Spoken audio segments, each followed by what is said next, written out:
بسم الله الرحمن الرحيم، وصلى الله وسلم على سيدنا محمد وعلى آله وصحبه أجمعين. أصحاب المعالي، السيدات والسادة، رئيسات ورؤساء وأعضاء مجالس الشيوخ والشورى والمجالس المماثلة والاتحادات البرلمانية الجهوية والإقليمية والوفود البرلمانية لإفريقيا والعربي الصديقة والشقيقة المحترمون، السادة الأمناء العامون للاتحادات البرلمانية الإقليمية والقارية والدولية المحترمون، زميلاتي وزملائي أعضاء مجلس المستشارين بالمملكة المغربية المحترمون، السيدات والسادة السفراء المحترمون، أيها الحضور الكريم، يشرفني بعد الترحيب بكم جميعا ضيوفا أعزاء كراما في بلدكم الثاني المملكة المغربية أن أعبر لكم عن بالغ سعادة مجلسنا باستضافة أشغال مؤتمر رابطة مجالس الشيوخ والشورى والمجالس المماثلة في إفريقيا والعالم العربي، الذي ينعقد تحت الرعاية السامية لصاحب الجلالة الملك محمد السادس نصره الله، وهي رعاية نفتخر بها جميعا، والتنويه بالمواضيع المختارة للتداول والنقاش ضمن فعالياته، وهي مواضيع تأتي في صلب اهتماماتنا وفي إطار تنزيل أهداف رابطتنا، والتي تركز على تمتين نسيج التعاون العربي الإفريقي وتطوير رؤية موحدة تضامنية وتكاملية تتمحور حول التنمية البشرية بكل أهدافها، إضافة إلى السعي على الانفتاح على مجالس الشيوخ والمجالس المماثلة في مختلف مناطق العالم في إطار تعزيز التعاون جنوب جنوب. سيدات والسادة الرؤساء، السيدات والسادة الأفاضل، إن هذا الاجتماع الهام والذي يلتئم أيضا في إطار تفعيل اللوائح الداخلية للرابطة عبر استعراض حصيلة عملها خلال الفترة السابقة وإقرار خطة عملها للعام المقبل، إلى جانب مناقشة ميزانيتها السنوية والمصادقة عليها، يمثل فرصة سانحة للتداول والتشاور حول خارطة الطريق والعمل المستقبلي لرابطتنا، لتكون في مستوى تطلعات وانتظارات شعوبنا وفي مستوى التحديات المتزايدة المطروحة إقليميا ودوليا، لا سيما في ظل التداعيات الاقتصادية والاجتماعية لجائحة كورونا والرهانات المرتبطة بتحقيق التنمية المستدامة والأمن الغذائي والصحي ومجابهة الآثار متعددة الأبعاد للتغيرات المناخية. وستتمحور مداولات هذا المؤتمر حول موضوعين هامين مدرجين في جدول أعمالنا، وهما التضامن والتعاون الإفريقي العربي كركيزة أساسية للتأهيل التنموي والاقتصادي في ظل تداعيات كورونا، والموضوع الثاني المتعلق بالشباب والمرأة في صميم سياسات التنمية والاستثمارات المستدامة. وبدون شك يمثل هذان الموضوعان محور اهتمام رابطتنا وينسجمان تمام الانسجام مع الأهداف التي تسعى الرابطة إلى تحقيقها.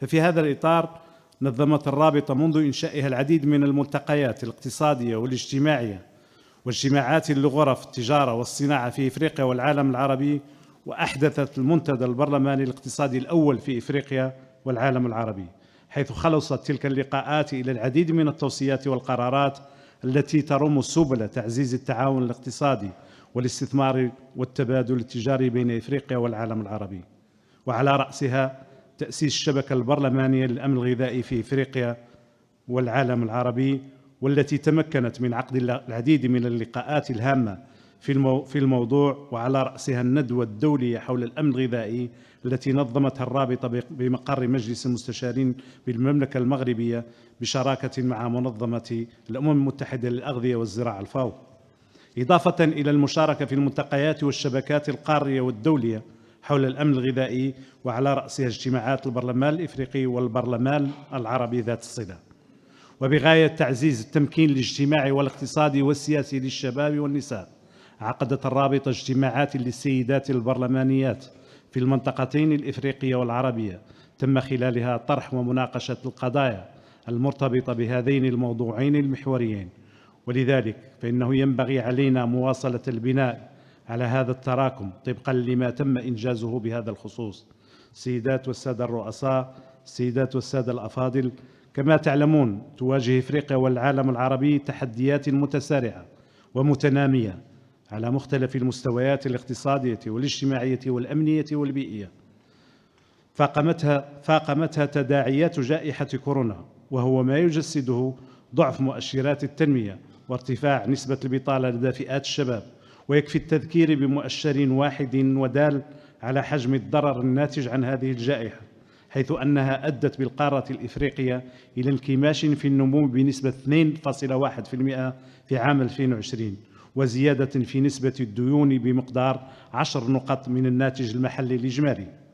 لكن مع كل ذلك فقد شكل التوجه العالمي نحو التلقيح أملاً كبيراً من أجل ضمان التعافي الاقتصادي والاجتماعي، وهو ما تجلى في المؤشرات الإيجابية للاقتصاد العالمي خلال سنة 2021.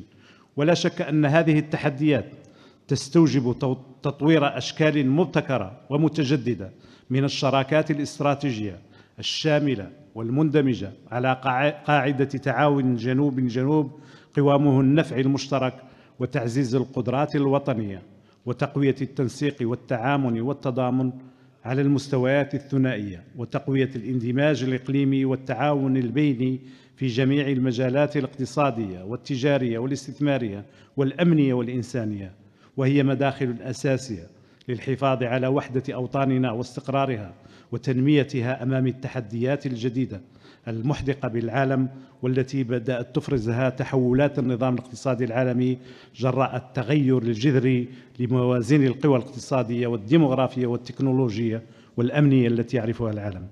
وحيث أننا بصدد مقاربة تداعيات جائحة كورونا، وبحكم انشغالنا كمؤسسات تشريعية بالمنطقتين بمواكبة الاستجابات الوطنية للأزمة الصحية الحالية واستلهام الدروس والعبر منها، فلا بد من التأكيد على أن العنوان البارز لما يعيشه محيطنا المشترك هو التعافي والتأهيل الاقتصادي والاجتماعي لما بعد الجائحة، بعد التبعات الغير مسبوقة لجائحة كوفيد-19 على الأنظمة الاقتصادية والاجتماعية والمالية والتجارية العالمية. وقد استطاع العالم الدخول في مرحلة الانتعاش بفضل مجهودات جبارة لضمان المناعة الجماعية عبر اللقاحات المضادة للفيروس، وكذلك بفضل الأبحاث العلمية التي مكنت من الفهم الأمثل لهذا الفيروس ومتحوراته، مما مكن من تطوير بروتوكولات علاجية ناجعة وأدوية أكثر فعالية. وبهذه المناسبة أود تجديد عبارة التقدير والامتنان لجلالة الملك محمد السادس نصره الله، الذي أعطى انطلاق تصنيع اللقاحات بالمملكة المغربية لبلوغ السيادة اللقاحية والرد على مخاطر نذرة اللقاحات، وكذا على الخطر الطبيعي المتمثل في ظهور أوبئة جديدة، وهي إحدى المداخل الأساسية لضمان سيادتنا الصحية من خلال توفير الاكتفاء الذاتي لشعوبنا من الأدوية واللقاحات. كما أود بنفس المناسبة أن أتقدم باسمكم جميعا بزجيج الشكر وعظيم الامتنان للعلماء والأطباء والخبراء والأطقم الطبية على تضحياتهم الجسام من أجل أن تنتصر البشرية على جائحة غير مسبوقة. وفي نفس الاتجاه يجدر في اعتقادنا استكشاف سبل التعاطي الجدي للتفعيل الأمثل للمبادرة الخلاقة التي أطلقها جلالة الملك بشأن إرساء إطار عملياتي لمواكبة البلدان الإفريقية في مختلف مراحل تدبيرها للجائحة، والتي تتيح بالمناسبة فرصة تقاسم التجارب والممارسات الجيدة لمواجهة التأثيرات الصحية والاقتصادية والاجتماعية للجائحة. وتبعا لذلك يبدو أنه من الأهم بمكان حضرات السيدات والسادة العمل على تشجيع وتحفيز عمليات التشبيك بين مؤسسات البحث والمعاهد الطبية المتخصصة بالمنطقتين العربية والإفريقية، وفي مقدمتها المؤسسات الاستشفائية الجامعية، في أفق نقل المعارف الطبية والتكنولوجيات الصحية، وعلى رأسها تلك المرتبطة بإنتاج اللقاحات وتصنيع الأدوية، بما يعزز نظمنا الصحية. ومن باب إعمال قوتنا الاقتراحية نقترح إطلاق مسار إعداد دراسة جدوى متخصصة تنكب على فحص سبل إنشاء مرصد برلماني للاستجابة الشاملة للأزمات، بما في ذلك الوبائية والوثيقة الصلة بالصحة العامة، على أمل أن يكون هذا المقترح أرضية لموضوع اللقاء التشاوري المقبل للرابطة. ومن بين الفرص المتاحة أيضاً والتي تستدعي التنويه لتعزيز التضامن العربي الإفريقي استثمار الشعار السياسي للاتحاد الإفريقي لعام 2022 عام التغذية، تعزيز المرونة في التغذية والأمن الغذائي في القارة الإفريقية ونظم الأغذية الزراعية وأنظمة الحماية الصحية والاجتماعية من أجل تسريع تنمية رأس المال البشري والاجتماعي والاقتصادي لبلورة خطة عمل برلمانية عربية إفريقية مشتركة لبلوغ هذا المسعى عبر الآلية التي كان لرابطتنا السبق في خلقها لهذا الغرض. وهنا تأتي حضرات السيدات والسادة المحترمين أهمية دورنا كبرلمانات وطنية للعمل على سن التشريعات والقوانين الملائمة والكفيلة بتحقيق التنمية بجميع أبعادها، وتحفيز حكوماتنا قصد تطوير سياسات تنموية ناجعة وفعالة بشراكة بين القطاعين العام والخاص وهيئات المجتمع المدني. سيدات والسادة، إننا إلى جانب طرحنا للإشكالات والرهانات التي تعيشها المجموعتان الإفريقية والعربية، فإننا قد رفعنا في الرابطة رهان الانفتاح وتعزيز حضورنا كمنظمة إقليمية في المحافل البرلمانية الإقليمية والدولية، وكمنظمة للحوار وربط الجسور التعاون مع التجمعات البرلمانية الجهوية والإقليمية الأخرى سواء بالشمال كما بالجنوب.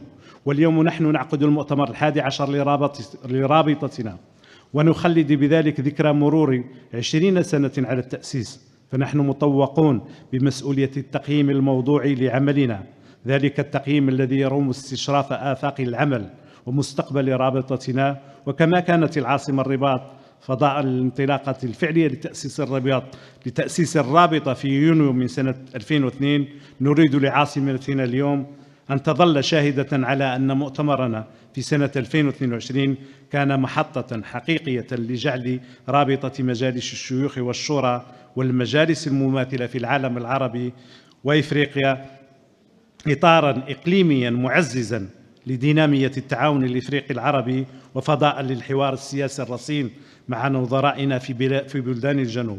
وقبل هذا وذاك نريدها منظمة برلمانية حاملة ومجيبة لهموم شعوبنا، وفضاء ترافعيا من أجل قضاياها العادلة والمشروعة، وصوتها المسموع في مختلف المحافل الجهوية والإقليمية والدولية. ومن هذا المنطلق وبغرض تقوية مكانة الرابطة كمنصة للحوار البرلماني الرصين بالمنطقتين، وبالإضافة إلى تنظيم الملتقى الأول للحوار البرلماني جنوب مع مجالس الشيوخ في أمريكا اللاتينية والكراييب غدا إن شاء الله، قمنا بإعداد مقترح برنامج عمل للرابطة لعام 2022 يرتكز على تطوير الرؤية المشتركة تتمحور حول التنمية الاقتصادية والاجتماعية والتحديات الراهنة لا سيما في ظل جائحة كوفيد-19 وتداعياتها المتعددة الأبعاد، وكذا تعزيز الانفتاح على مجالس الشيوخ والمجالس المماثلة بدول مختلف مناطق العالم. وفضلا عن مسعى تسطير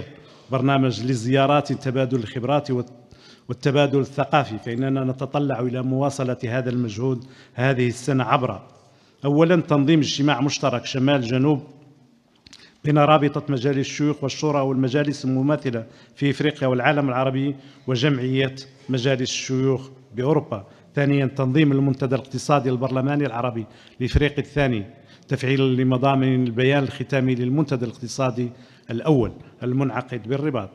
ونقترح بهذه المناسبة عقد اجتماع غرف التجارة والصناعة في إفريقيا والعالم العربي يتوج بتأسيس الشبكة البرلمانية لاتحاد غرف التجارة والصناعة بإفريقيا والعالم العربي.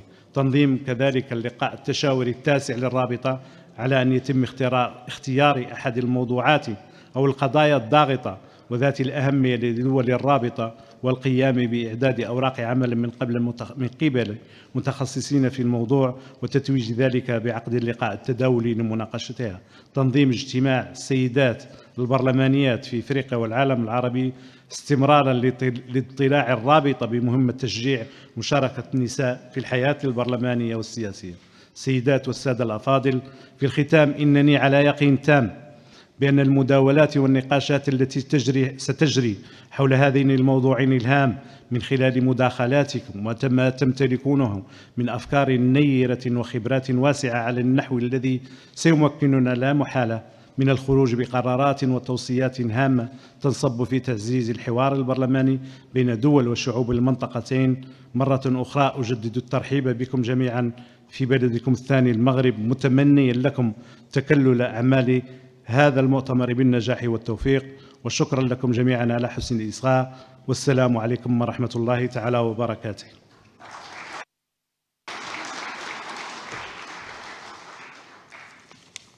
شكرا جزيلا. أعطي الكلمة مباشرة للسيد عبد الواسط يوسف علي أمين عام الرابطة. تفضل.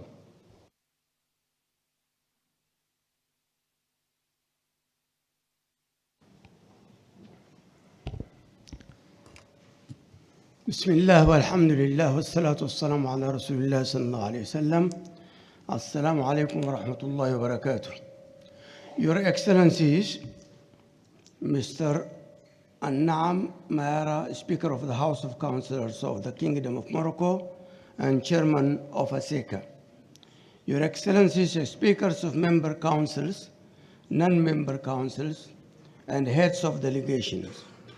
Your Excellencies, members of delegation, heads of diplomatic mission present, members of the press, ladies and gentlemen. First and foremost, I'm very pleased to welcome you all to this very beautiful chamber of the House of Councillors of the Kingdom of Morocco, and to thank you most sincerely for gracing this meeting with your presence. ASECA is pleased to welcome Madagascar, who applied to renew its membership, and Ivory Coast, who applied for membership to ASECA. We Africans and Arabs need to work together to strengthen our stand. We look forward that more Africans and Arab countries apply to join ASECA's membership. It is also gives me pleasure to express my immense gratitude and appreciation to the Kingdom of Morocco, its government and people, particularly the House of Councillors, for generous hospitality and warm reception accorded to us since our arrival in this very wonderful city, as well as for their constant and unflinching support to ASECA and its activities, including by hosting this conference. Ladies and gentlemen, this conference comes as part of ASECA's activities for current year 2022, which is based on developing a common vision centered on socio-economic development. It also focused on boosting openness to Senate and similar councils in countries of different regions of the world. Unfortunately, the corona pandemic has disrupted most of the association's activities that required traveling and attending meetings. Thus, the association was obliged to organize virtual meetings through Zoom platform. This conference will be the first in-person meeting to be held by ASECA since the pandemic. Therefore, this very significant event will be an opportunity for deliberation and consultation on the roadmap and the future work of the association, in line with the growing challenges at the Arab and African level. Moreover, the conference represents a platform for discussing and adopting issues of common interest to the association and its members. Also, during the conference, the Council reviews the problem encountered by the association during the years of the pandemic and approves its annual budget and action plan for the coming year. honorable delegates, this conference will consider two significant themes included on its agenda: Afro-Arab solidarity and cooperation as the key pillar for development economic rehabilitation in light of corona repercussions, and youth and women at the core of development policies and the sustainable investment. These two topics are the heart of ASECA's interest, and are therefore in line with the objectives for which it was established. For the purpose of boosting economic cooperation, investment, and trade exchange between Africa and the Arab world, ASECA has so far held several meetings of Chamber of Commerce and Industries in Africa and the Arab world, which came out with significant resolutions and recommendations in this regard. To enhance the socio-economic and political empowerment of youth and women, it organized several meetings of women parliamentarians in the two regions, during which such a crucial issue was thoroughly addressed. Thus, it is imperative that we build on what has been achieved in this respect. Moreover, the meeting of Latin America parliaments, which would hold on the sideline of this conference, will have two critical topics on its agenda. These are the role of Senates, Shura, and the equivalent councils in enhancing South-South cooperation and economic and trade exchange between Africa, Arab world, Latin America, and the Caribbean, reality and prospects. Again, such two topics are the core of Africa's business. After all, ASECA is all about enhancing economic cooperation and trade exchange between Africa and the Arab world, and all the world at large. I am therefore confident that delegates and experts, through their papers and interventions, would provide further insight into such two significant issues. Ladies and gentlemen, under the chairmanship of Morocco, ASECA has, over the past few years, made great progress on achieving its goals. It has actually held several significant events that addressed a wide range of issues of common interest to Arab and African countries, such as climate change, food security, and conflict resolution through national reconciliations. This includes the Afro-Arab Economic Forum of 2018, the International Seminar on the Global Experience of National Reconciliation, and the International Seminar on Food Security Challenges, among others. More importantly, ASECA has now evolved into a full-fledged international organization to reckon with. Of yet another importance is the fact that it has embarked upon forging partnership with a number of international organizations, such as the Food and Agricultural Organization, FAO, the UN Women, and the Organization of Economic Cooperation of Development in Europe.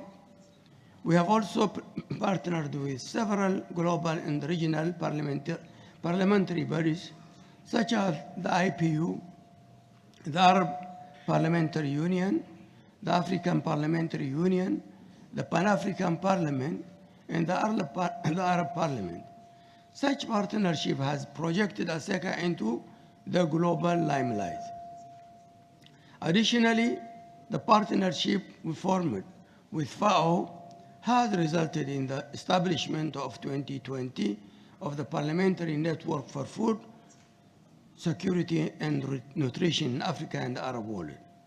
As you are fully aware, this network seeks to enhance the exchange of information on food security in the two regions in such a way as to achieve the Sustainable Development Goals, especially Goal 2 of eliminating hunger by 2030. In our report, which we would present to you later today, we'll explain to you in general detail all the activities we conducted over the last 4 years. Distinguished delegates, the importance of ASECA to Africa and the Arab world cannot be overemphasized. So if we Arabs and Africans seek to reap the dividend of democracy, good governance, and parliamentary diplomacy, then we should lend unwavering support to this high-profile organization. I finally hope this conference will come up with significant recommendations and resolutions that contribute greatly to the realization of the objectives set for ASECA, wishing you all fruitful deliberation and successful meeting. Thank you very much for your attention. شكرا سيد الأمين العام محترم. بعد ذلك وكما جرت العادة داخل الاجتماعات الرابطة سنأخذ صورة جماعية لكافة الوفود المشاركة هنا في المنصة السفلية هنا. بعد ذلك سنكمل أشغال أعمالنا بتقديم السيد الأمين العام لتقريره المفصل حول الأنشطة وتشكيل كذلك اللجان المؤتمر. فليتفضل الجميع مشكورا إلى البهو هنا من أجل أخذ صورة جماعية. شكرا.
المرجو من السيدات والسادة المحترمين أخذ أماكنهم. سنبدأ الاشتغال.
His name is Igwim.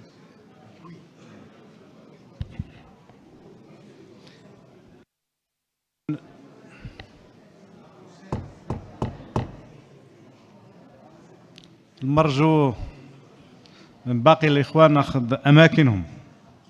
سنشرح حالا في تقديم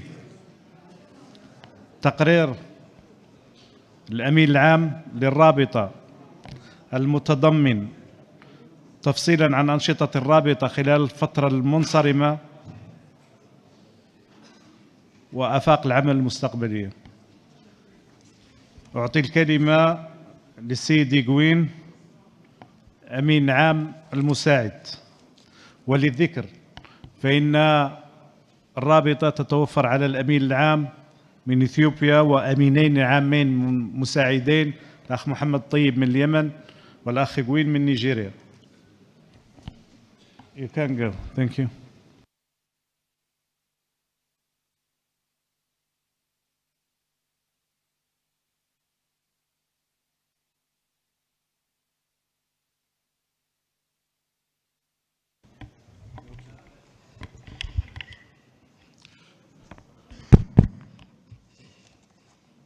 Good morning.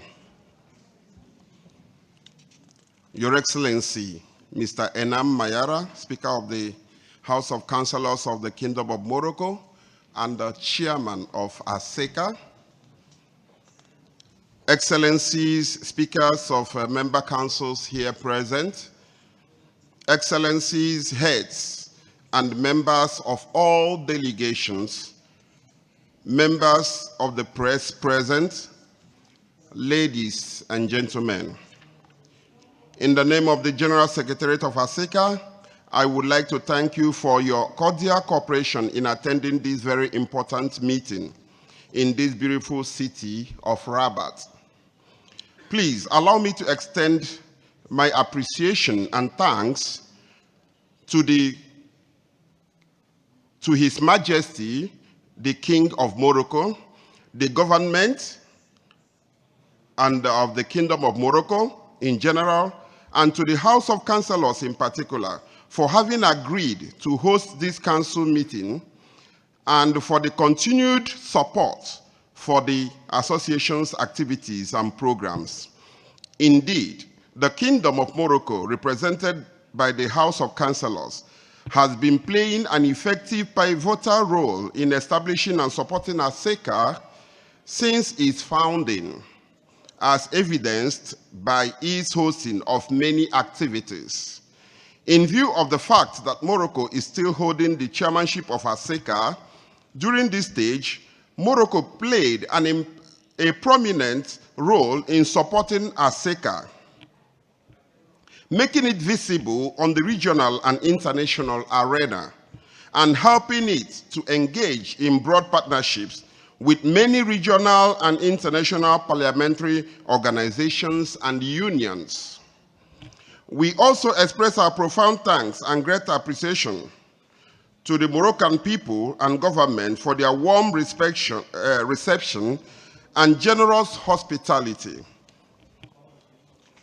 Introduction. This report is presented as per the requirement of Article 16 of the Rules of Procedure of ASECA. The document explains ASECA's activities and achievements made since its last in-person conference held in Morocco in September 2017. It's worth noting that after the holding of the 10th conference of the association and its 11th council meeting in Rabat in September 2017, the 11th conference was scheduled to be held in Addis Ababa, Ethiopia. Unfortunately, however, Ethiopia could not host the conference as the country was experiencing some domestic problems, so Morocco maintained the chairmanship of ASECA. Subsequently, the General Secretariat sought to find a venue to hold the conference in 2019, and contacts were made with some member councils such as the Senate of Jordan and the Senate of Burundi in order to host the association's conference. But the emergence of the corona has prevented this from happening. It is expected that the reports will be adopted as a work document and as the basis for the council's deliberations in the meeting. Number 2, audit reports. The General Secretariat will present the audit report for 2017 and 2018, prepared by the auditors in 2019, to the Conference Finance Committee to consider it and show its opinion on it. Actually, the General Secretariat couldn't audit its accounts for 2019, 2020, and 2021 due to the difficult conditions in which it was working, the financial hardship it is suffering due to low contributions, and the outbreak of COVID-19 pandemic that prevented it from implementing its activities. The General Secretariat, number 3, the General Secretariat of ASECA, that is under programs and events. The General Secretariat of ASECA has made great efforts to carry out a number of activities listed in its agenda. Despite the difficult conditions under which it operated and the severe financial distress it's experiencing, ASECA's General Secretariat, in cooperation with the House of Councillors of the Kingdom of Morocco, managed to hold many events in the past period before the outbreak of corona pandemic. So, it was not possible to hold in-person meetings due to travel bans imposed. For this reason, the association's activities during the pandemic period were limited to holding a number of virtual meetings via video conference that is Zoom system. Below, we briefly review the programs and activities carried out by the association, as well as the achievements made during the past period. 3.1, Afro-Arab Parliamentary Economic Forum. This meeting was held in Rabat, Kingdom of Morocco, from 25 to 26 April 2018 by the House of Councillors of Morocco in cooperation and partnership with the General Secretariat of ASECA. And then the Confederation of Morocco's Enterprises, the Federation of Chamber of Commerce of Morocco, Industry and Services, and the Federation of Chambers of Agriculture of Morocco. Food and Agricultural Organization, FAO, in the United Nations, and the UN's entity for gender equality, and the Afro-Arab Economic Parliamentary Forum. And the UN Empowerment for Women. The meeting, which had its theme, Afro-Arab Economic and Parliamentary Forum, for building an integrated model for regional cooperation, was attended by delegates from ASECA member councils, chambers of commerce, industry, and agriculture in Africa and the Arab world, and the representatives of other regional and international organizations concerned. The forum represented an important international event that received wide local and regional international media coverage that reflected the significance of the economic event that came up with a declaration known as the Rabat Declaration. 3.2, Meeting of Women Parliamentarians. The General Secretariat of ASECA, in cooperation with the House of Councillors of Morocco, organized this meeting on the sidelines of the Afro-Arab Parliamentary Economic Forum held in Rabat, Morocco, from 25 to 26 of April 2018. The meeting reviewed a number of topical issues closely related to women's role in achieving economic growth and sustainable development. 3.3, International Seminar on National Reconciliation Experiences. This international seminar on national reconciliation experiences led to the achievement of peace, security, and stability, was held under the auspices of the House of Councillors of Morocco and in partnership with the General Secretariat of ASECA and the National Council of Human Rights of Morocco in Rabat from 17 to 18th of January 2019. Delegates from ASECA member and non-member countries attended the seminar. It was also attended by representatives of regional and international parliamentary organizations and unions. The seminar was enriched by interventions and several presentations by experts from several countries who reviewed their experiences in the field of transitional justice and national reconciliation. The presentations were centered on the experiences of Morocco, Tunisia, Algeria, Libya, Sudan, El Salvador, Rwanda, South Africa, Bahrain, Latin America, and other countries. A declaration of Rabat on national reconciliations was issued by the seminar, and the General Secretariat of ASECA circulated it to all member councils. 3.4, Study Visit Exchange Program. The General Secretariat, having realized the benefits and importance of this program, has requested member councils in writing to come prepared to the council meeting in 2017 in Morocco, having identified and notified a number of councils with whom they want to exchange views and share experiences with the meeting period. The General Secretariat expressed its willingness to arrange the forum and coordinate the meeting on the sidelines of the council meeting. We are not aware of any such meeting. We once again underline the usefulness of such meetings and extending such study visit exchange to one another. The forum will offer members the opportunity to share experience and improve on how they carry out their responsibility. It is our considered opinion that member countries give this program the attention it deserves. 3.5, Annual Retreat. The retreat for 2020 was scheduled to be held in the Ethiopian capital, Addis Ababa, from 28 to 29 March 2020, under the title Sustainable Peace and African-Arab Trade Cooperation. But due to the outbreak of the COVID-19 pandemic, this event could not be organized and was even postponed along with other activities that the General Secretariat intended to carry out at that time. Member councils were timely informed of such developments. 3.6, Students Exchange Program. In spite of the importance of Students Exchange Program and the efforts made to realize it, it has not worked out. Therefore, we suggest that each member council of the association searches for sponsors who provide scholarship for outstanding students through ASECA Corp for Excellence program by offering scholarships to those students at universities that are selected in those countries. 3.7, Relationship with similar organizations. The General Secretariat of the association sent invitations to similar organizations and unions to attend the events that were held in Rabat, Morocco, during the previous period, namely the Afro-Arab Parliamentary Economic Forum, the International Seminar on National Reconciliation Experiences, and the International Seminar on Parliaments and Food Security Issues.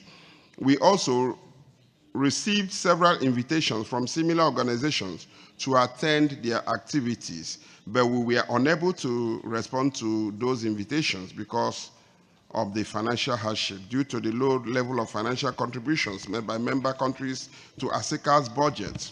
3.8, Participation at IPU meetings. In 2019, ASECA was represented by the Secretary General, Mr. Abdouassi, Yusuf Ali, and the Assistant Secretary General, Mr. Egwim Nkemjika, at the interparliamentary meeting held in Doha, Qatar, from the 6th to the 10th of April 2019. Moreover, ASECA, represented by its chairman, His Excellency Enam Mayara, and its Assistant Secretary General, His Excellency Mohammed Al-Tayyib, in IPU's 143rd Assembly, which was held in the Spanish capital of Madrid from the 26th to the 30th of November 2021. On the sidelines of this meeting, were meetings held with heads of delegations with the aims of introducing the association's image and inviting those who had not previously joined it to do so. Actually attending the IPU meetings provides an opportunity for exchanging experiences and to boosting the association's role in influencing the decision-making process relating to the region. Expansion of our ASECA membership. The General Secretariat is making sustained efforts to reactivate the role of the association and expand its membership. These efforts culminated in the accession of the state of Libya to the ASECA's membership in the previous period. Contact was also made with some other countries like Kenya in the past, urging it to join the association. Indeed, we have received positive responses from them in this regard. I would also want to state here that we have countries like Ivory Coast who are in this meeting, and we have Lesotho that has returned back to ASECA, and we are expecting other members. I move to 3.10. Virtual meeting held between the chairman of ASECA and the General Secretariat. His Excellency, Mr. Enam Mayara, the Speaker of the House of Councillors of Morocco and Chairman of ASECA, held a coordination meeting with the General Secretariat of ASECA on the 3rd of November 2021 via video conference. After his election as the Speaker of Moroccan House of Councillors, during the meeting, the achievements made by ASECA during the past period were reviewed. The meeting also discussed the association's proposed work program for the year 2022. Establishment of the Parliamentary Network for Food Security and Nutrition in Africa and the Arab World. The Parliamentary Network for Food Security and Nutrition in Africa and the Arab World was established within the framework of ASECA in accordance with the resolutions and recommendations of the Afro-Arab Parliamentary Economic Forum, which was organized in Rabat, Morocco on 25 and 26 April 2018. The network was officially launched during holding its foundational meeting, in which its constituent charter was approved. This was during the International Seminar on National Reconciliation, which was held in Rabat, Morocco from 17 to 18 of January 2019.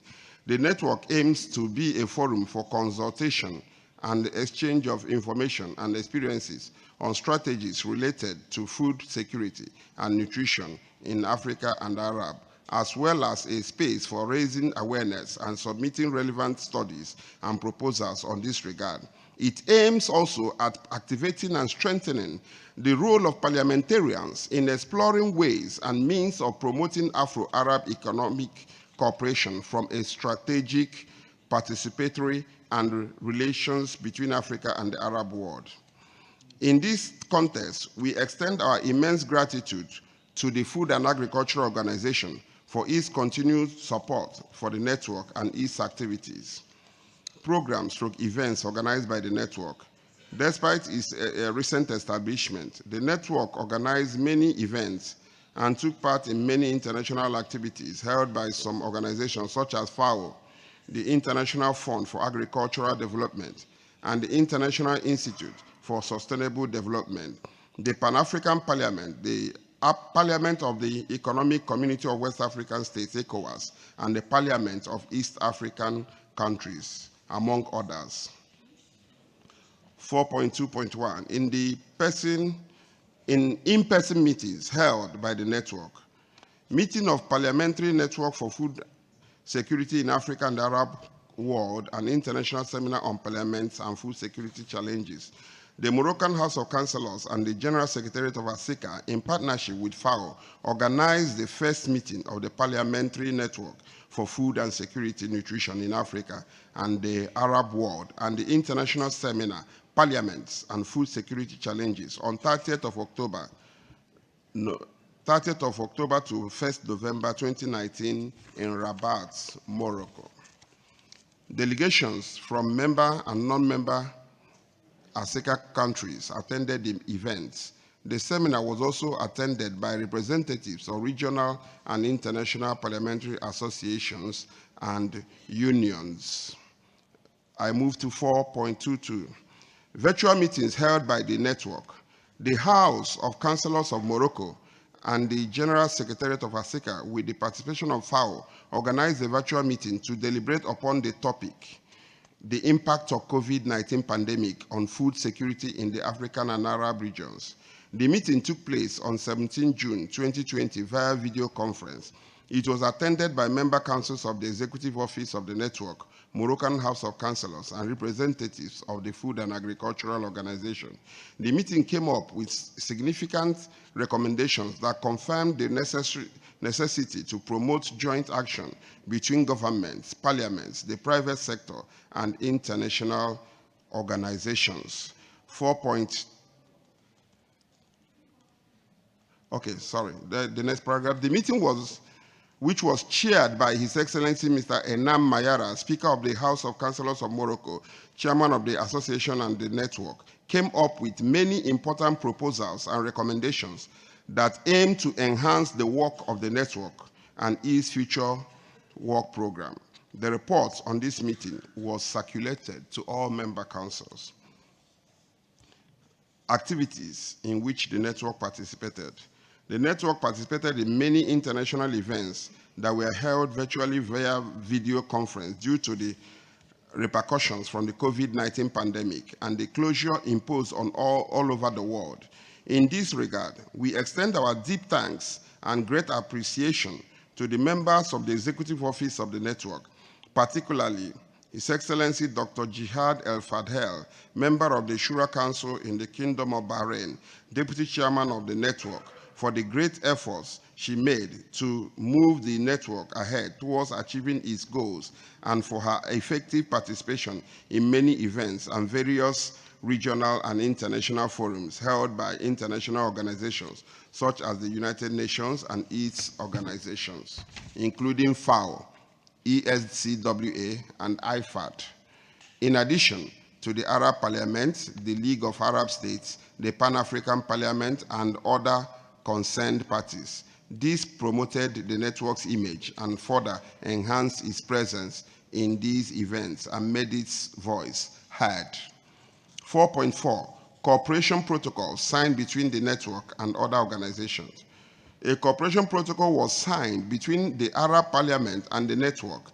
This protocol is a framework for cooperation between the Arab Parliament and its competent bodies and the network established within the ASECA, as well as for developing cooperation tools in the field of food security and nutrition in the two regions, and work together to achieve the common goals between them. Introduction of ASECA to the world. It is to be noted that the name of our association, ASECA, its history, objectives, and what it has achieved so far has been disseminated through various means. The association, its history, objectives, and its achievements so far have been promoted through various means, such as meetings, press interviews, publications, books, and letters of invitations addressed to members of the international community, as well as the synods and equivalent councils in Africa and the Arab world that have not yet joined ASECA. The association also makes advantage of its presence and participation in international events and meetings to promote and introduce itself and highlight its achievements at regional and global levels. In this regard, ASECA has established relations with regional and global organizations, unions, and parliaments, such as FAO, the Inter-Parliamentary Union, the African Parliamentary Union, the Arab Maghreb Union, and the Arab Parliamentary Union, the ECOWAS, the Latin American and Caribbean Parliament, the Andean Parliament, the Pan-African Parliament, the Central American Parliament, and the Arab League. 6.0. ASECA's proposed work program for the year 2022. The General Secretariat of ASECA, in collaboration with the House of Councillors of Morocco, has prepared a proposed work program for activities for the current year 2022. ASECA's proposed schedule of activities is based on developing a common vision centered on socioeconomic development and the current challenges, especially in light of COVID-19 pandemic and its multidimensional repercussions. In addition to boosting openness to senates and similar councils in countries of different regions of the world. Thus, some of such activities proposed for the coming year 2022 may be held via the virtual network Zoom, while others may be in the form of meetings to be attended in person by members in Morocco, the country holding the chairmanship of ASECA. However, this is going to be governed by the epidemic and travel restrictions.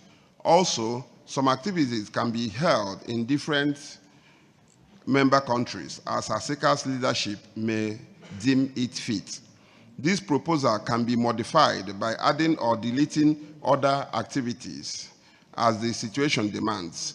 These activities proposed hereunder are an extension of the activities previously implemented by the association in accordance with the objectives that the association seeks to achieve. Organizing the first South-South Parliamentary Dialogue Forum with senates of Latin America and Caribbean and the Caribbeans on the sidelines of the current conference, organizing a joint North-South meeting between ASECA and the Association of European proposed dates. Proposed date is June 2022. The second Arab-African Parliamentary Economic Forum to be held in Morocco, proposed date, yet to be proposed. 9th ASECA retreat to be held outside Morocco, that is in an African country. Meeting of women parliamentarians in Africa and the Arab world is proposed to be held outside Morocco too, in an Arab country. ASECA 2018 to 2021 budget. The 2018 budget was approved during ASECA's 10th conference and 11th council meeting held in Rabat, Morocco, from 17th to 18th September 2017. The 11th conference was scheduled to hold in Addis Ababa, Ethiopia. Unfortunately, however, the country was experiencing some domestic difficult conditions and consequently was unable to host the conference in 2018. Therefore, ASECA looked for member venue to organize the conference by contacting some member countries in this regard, but the association was unable to find a venue for event because of the emergence of the corona, as we said earlier. Due to the fact that the said conference was not held, the budgets of 2019, 2020, and 2021 were approved as per the financial rules of ASECA, which prescribes that in case of difficulty in approval of annual budget, the association can spend in accordance with the most recent approved budget. In this case, we spent within the approved 2018 budget. The 2018 budget amounted to $773,916 US. This same budget was adopted for the years 2019, 2020, and 2021, with the expenditures during those years amounting to $488,578 US, $613,089 US, $414,046 US, respectively. Noticeably, the total expenditures during those years were less than the total budgets. This is due to the fact that ASECA could not hold in-person meetings because of the emergence of the coronavirus that disrupted global travel and forced the association to hold only virtual meetings through Zoom. Such budgets will be presented to the Financial Committee for consideration and approval. budget proposal for the year 2022. The 2022 draft budget has been prepared based on the budget approved for 2018. Indeed, we were both cautious and responsible in terms of using the 2018 budget. We deem it both appropriate and wise to spend reasonably, especially under the harsh conditions ASECA is currently experiencing due to scarcity of funds contributed by member states. It is therefore worth mentioning that the expenditure made during the previous years were low, and that the logic followed in drafting the 2022 budget was based on the same approach adopted in preparing the 2018 budget. The 2022 draft budget amounted to $697,543. The draft, especially the remarks column, indicates the reasons for any increase or decrease we have suggested in the budget as the situation demands.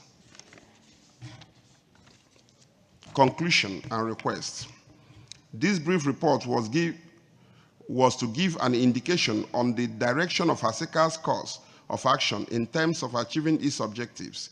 The report has illustrated the achievements of ASECA in respect of attaining its goals and executing its programs. Despite all these challenges that the Secretariat faced during the past period and still facing, we can say that, nonetheless, ASECA has proceeded with holding its meetings, overcoming all the difficulties. The General Secretariat has had to grapple with the financial problems as some members didn't make full payment of their contributions to its annual budget. Despite our continuous effort to push our members to pay their contributions, our effort could not hold water for lack of response from them. This matter requires serious attention of the Council. However, such difficulties didn't impede the association's march during the previous period, as the successes made are enough to grant it more optimism as well as broader interaction as it greets the next days. In this regard, the General Secretariat of the Association presents some proposals to the Council in order to fix the pitfalls of the previous period and to revitalize the association and enhance its efforts towards realizing its objectives, most prominent of which are as follows. We request the Council to call on members to enthusiastically participate in hosting activities. We appreciate if the Council could convince and get us volunteers in this meeting to host ASECA 9th retreat meeting and then the meeting for women parliamentarians scheduled to be held this year. The difficulties facing ASECA in terms of executing some of its programs are imputed to the financial constraints that can be overcome only if all members are committed to the timely payment of their contributions. To facilitate the visit exchange program, which is believed to be very useful, knowing the another's way of doing things, and to bring members closer, we repeat our proposal that members come prepared to the Council meeting of 2022, having identified and notified the member council with whom they want to exchange views and share experience at the sidelines of the 2022 Council meeting. The General Secretariat will coordinate the meeting and arrange the forum if requested ahead of time. The General Secretariat is in the process of revisiting embassies of ASECA member countries in Addis Ababa in its efforts of maintaining relationship with the countries and intimating them of our activities. Countries are requested to encourage their embassies in Addis Ababa to open their doors and give listening ears to the association's representatives and facilitate visa issuance when necessary. The General Secretariat is still working hard to obtain a protocol agreement with the government of Ethiopia for the office in Addis Ababa. Our stay in Addis Ababa, Ethiopia, is still temporary, irrespective of the previous communications from the former chairman, His Excellency Abdul Hakim bin Shamash, to the Prime Minister of Ethiopia and the Ministry of Foreign Affairs. Finally, please allow me to thank you again for your kind attention, the cooperation, encouragement, and support you accorded to the General Secretariat. I would like to take this opportunity to extend on my behalf and on behalf of the staff and management of the General Secretariat of ASECA, our gratitude and thanks in general terms to all who have given us the necessary support and encouragement in executing our duties, in particular, the House of Councillors of Morocco. I also call on all members to make efforts in terms of supporting the association in order to help it move forward towards achieving the goals it has set for itself. Thank you for listening. Thank you.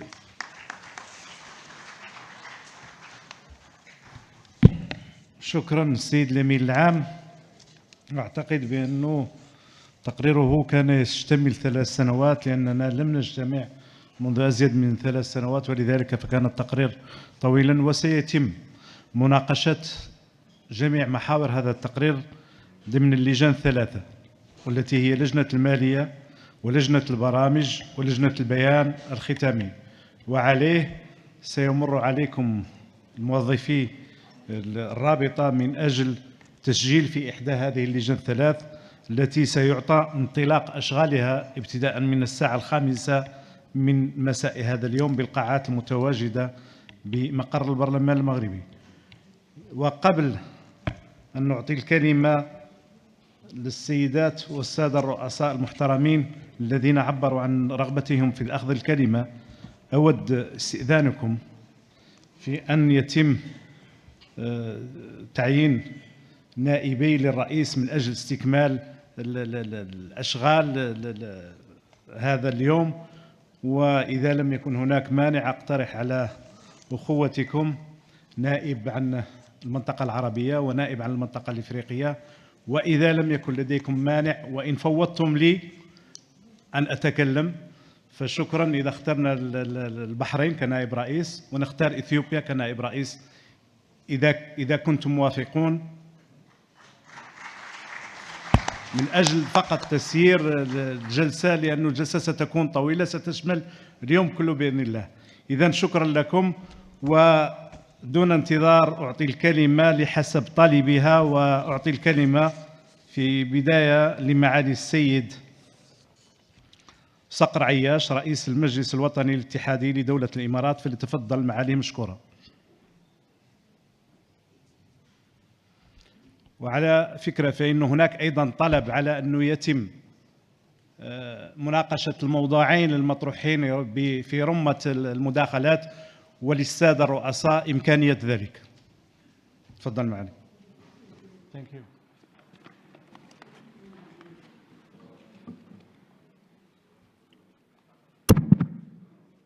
بسم الله الرحمن الرحيم، والصلاة والسلام على سيدنا محمد وعلى آله وصحبه أجمعين.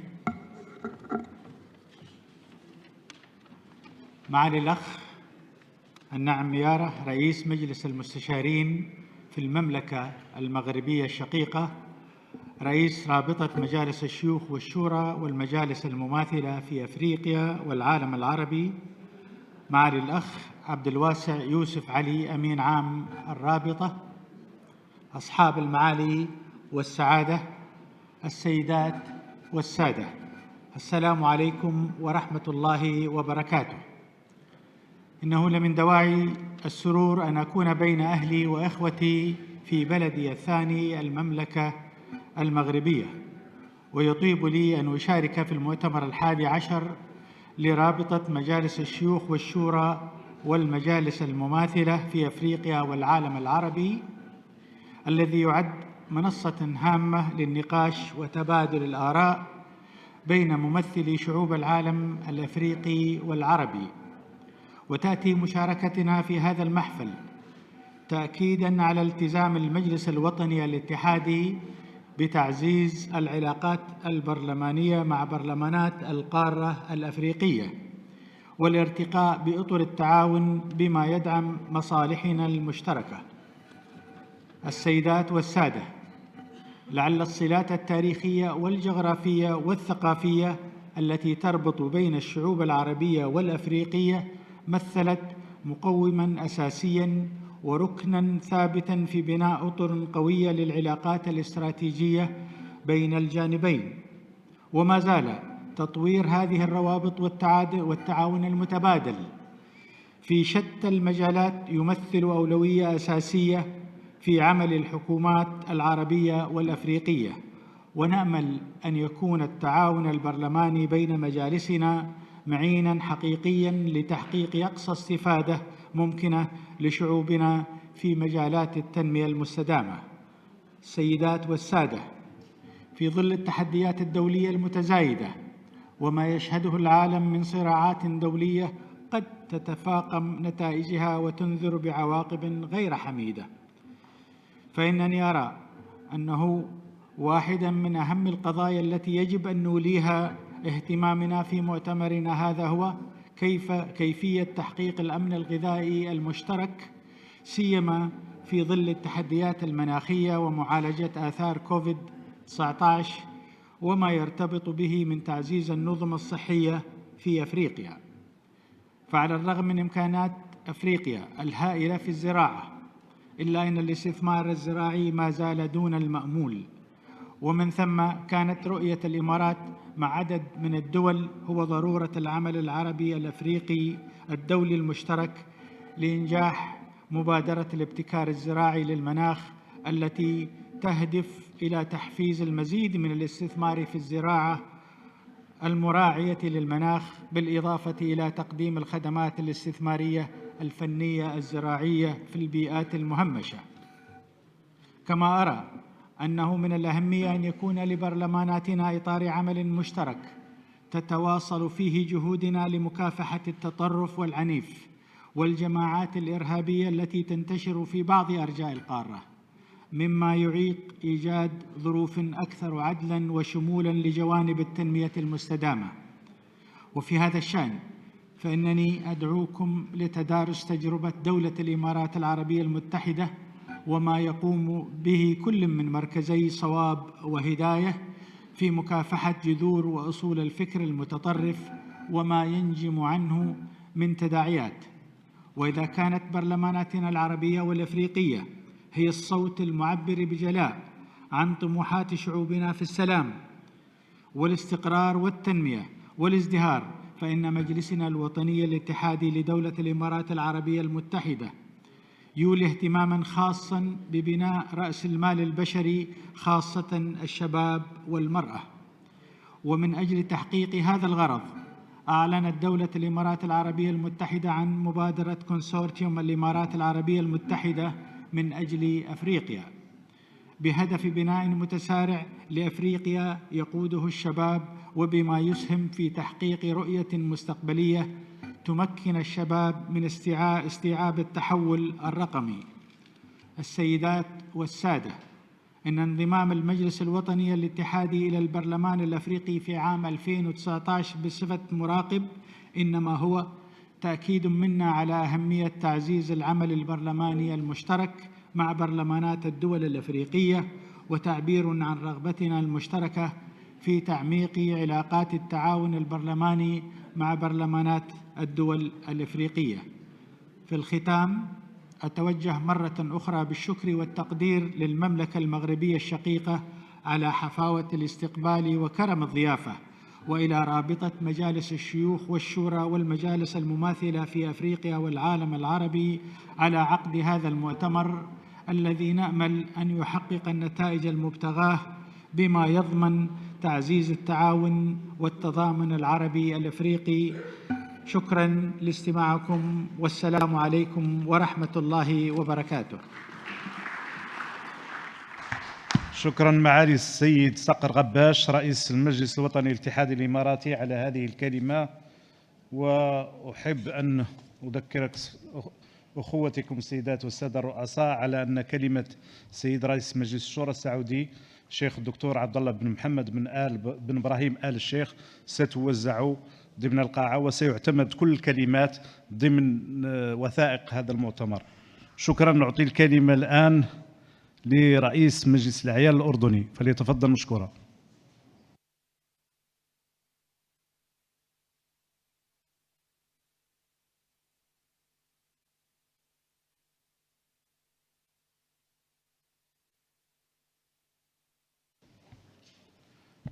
فليتفضل دولة الرئيس فيصل عاكف الفايز.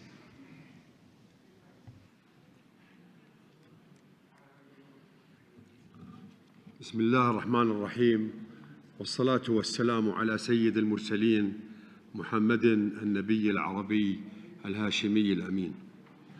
الأستاذ النعم ميارة، رئيس مجلس المستشارين في المملكة المغربية، رئيس رابطة مجالس الشيوخ والشورى والمجالس المماثلة في إفريقيا والعالم العربي، السيدات السادة رؤساء وأعضاء مجلس الشيوخ والشورى والمجالس المماثلة، الحضور الكريم، السلام عليكم ورحمة الله وبركاته.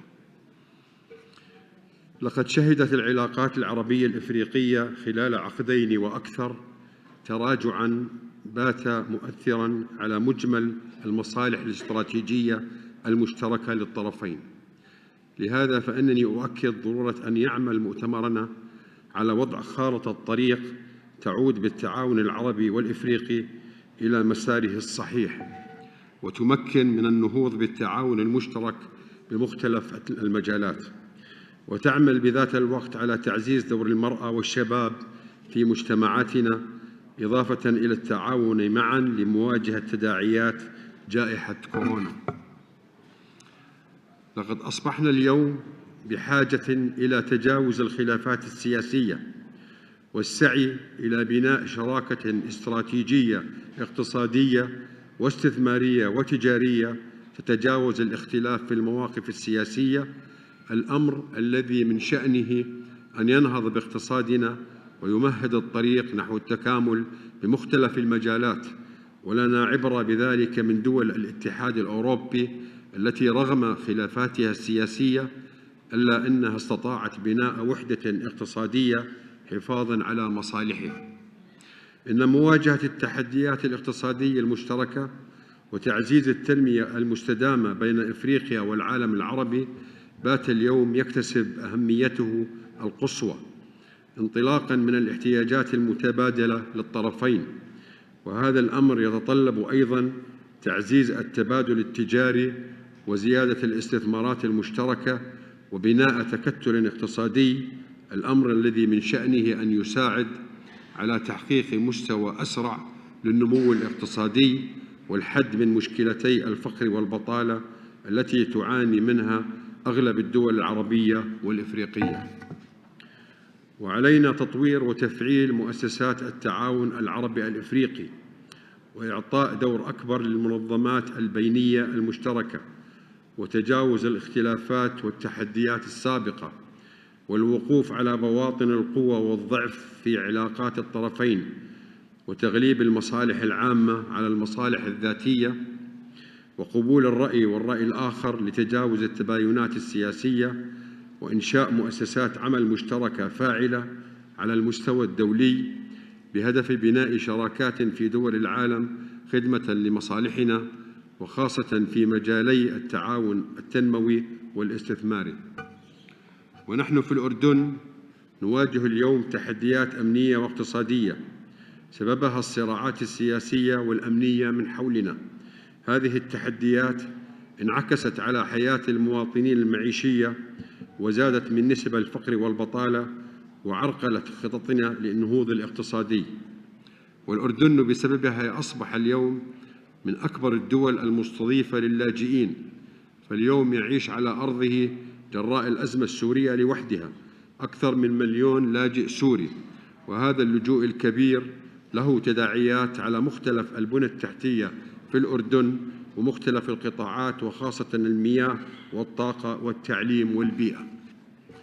ورغم ذلك وانطلاقاً من دورنا الإنساني استمر الأردن باحتضان الأخوة السوريين رغم تحدياتنا ورغم تخلي المجتمع الدولي عن التزاماته بدعم الأردن لرعاية اللاجئين. وهذا الوضع يدفعنا إلى التأكيد على أهمية التعاون العربي الإفريقي وتعزيزه لنتجاوز معا مختلف التحديات المشتركة، وبخصوص قضايا المرأة والشباب ومدى إدماجهم في صلب السياسات التنموية. فأشير هنا إلى أن هناك اهتمام دائم ومتواصل من قبل جلالة الملك عبد الله الثاني من أجل تمكينهم في المجتمع وسوق العمل وتعزيز مشاركتهم في الحياة العامة. لذلك تم إجراء العديد من التعديلات على التشريعات القانونية لضمان تحقيق هذه الأهداف المرجوة. والأردن الذي بدأ المئوية الثانية من عمره وترجم لتوجيهات جلالة الملك يقوم اليوم بإجراء إصلاحات شاملة في مختلف المجالات السياسية والاقتصادية والاجتماعية، أساسها تمكين الأردن من مواجهة التحديات المختلفة والعمل على مشاركة الشباب والمرأة بشكل أكبر وأوسع في الحياة العامة. وانطلاقا من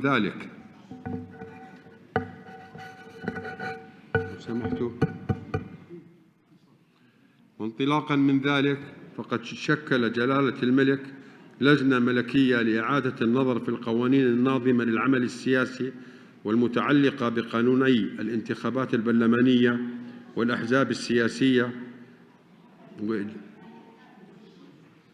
وإجراء التعديلات الدستورية المرتبطة بهما. وعلى ضوء ذلك أقرت تعديلات دستورية جاءت منسجمة مع تطلعات شعبنا نحو الإصلاح السياسي والبناء الديمقراطي المنشود، وعملت على تعزيز دور واستقلالية الأحزاب وترسيخ مبدأ الفصل بين السلطات وتوزيع قاعدة المشاركة في صناعة القرار والعمل على تمكين الشباب والمرأة. أرجو أن نكون بمستوى تطلعات شعوبنا والعمل من أجل مزيد من التعاون العربي والإفريقي، متمنياً أن يحقق مؤتمرنا الأهداف المرجوة منه ويشكل انعطافة حقيقية نحو الأهداف التي نصبو إليها. شكراً للمملكة المغربية الشقيقة ملكاً وحكومة وشعباً على استضافة مؤتمرنا هذا وعلى كرم الضيافة وحسن الاستقبال. والشكر موصول لسعادة الأستاذ النعم ميارة رئيس مجلس المستشارين في المملكة المغربية، رئيس رابطة مجالس الشيوخ والشورى والمجالس المماثلة في إفريقيا والعالم العربي، على الجهود التي يبذلها من أجل النهوض بالتعاون العربي الإفريقي والعمل على إنجاح مؤتمرنا هذا. وهنا لابد أن أنوه أن المتابعة لما يتفق عليه هنا هو الحل الأمثل للوصول إلى ما نطوق إليه. فبالرغم من انعقاد مؤتمرات سابقة لم يكن للأسف هناك متابعة جدية، ومن تجربة شخصية بعد حضور الكثير من المؤتمرات لم يكن للأسف هناك متابعة جدية، وأقولها مرة أخرى.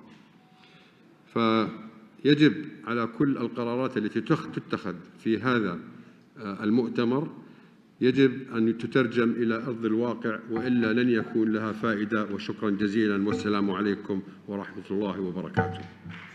شكرا لكم دولة الرئيس رئيس مجلس الأعيان الأردني.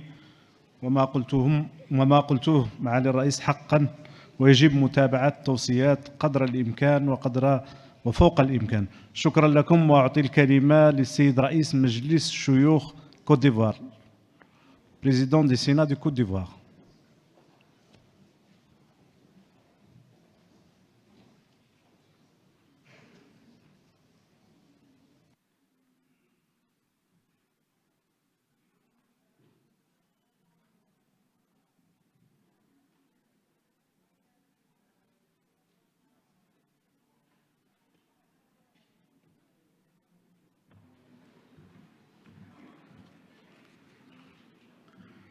Merci.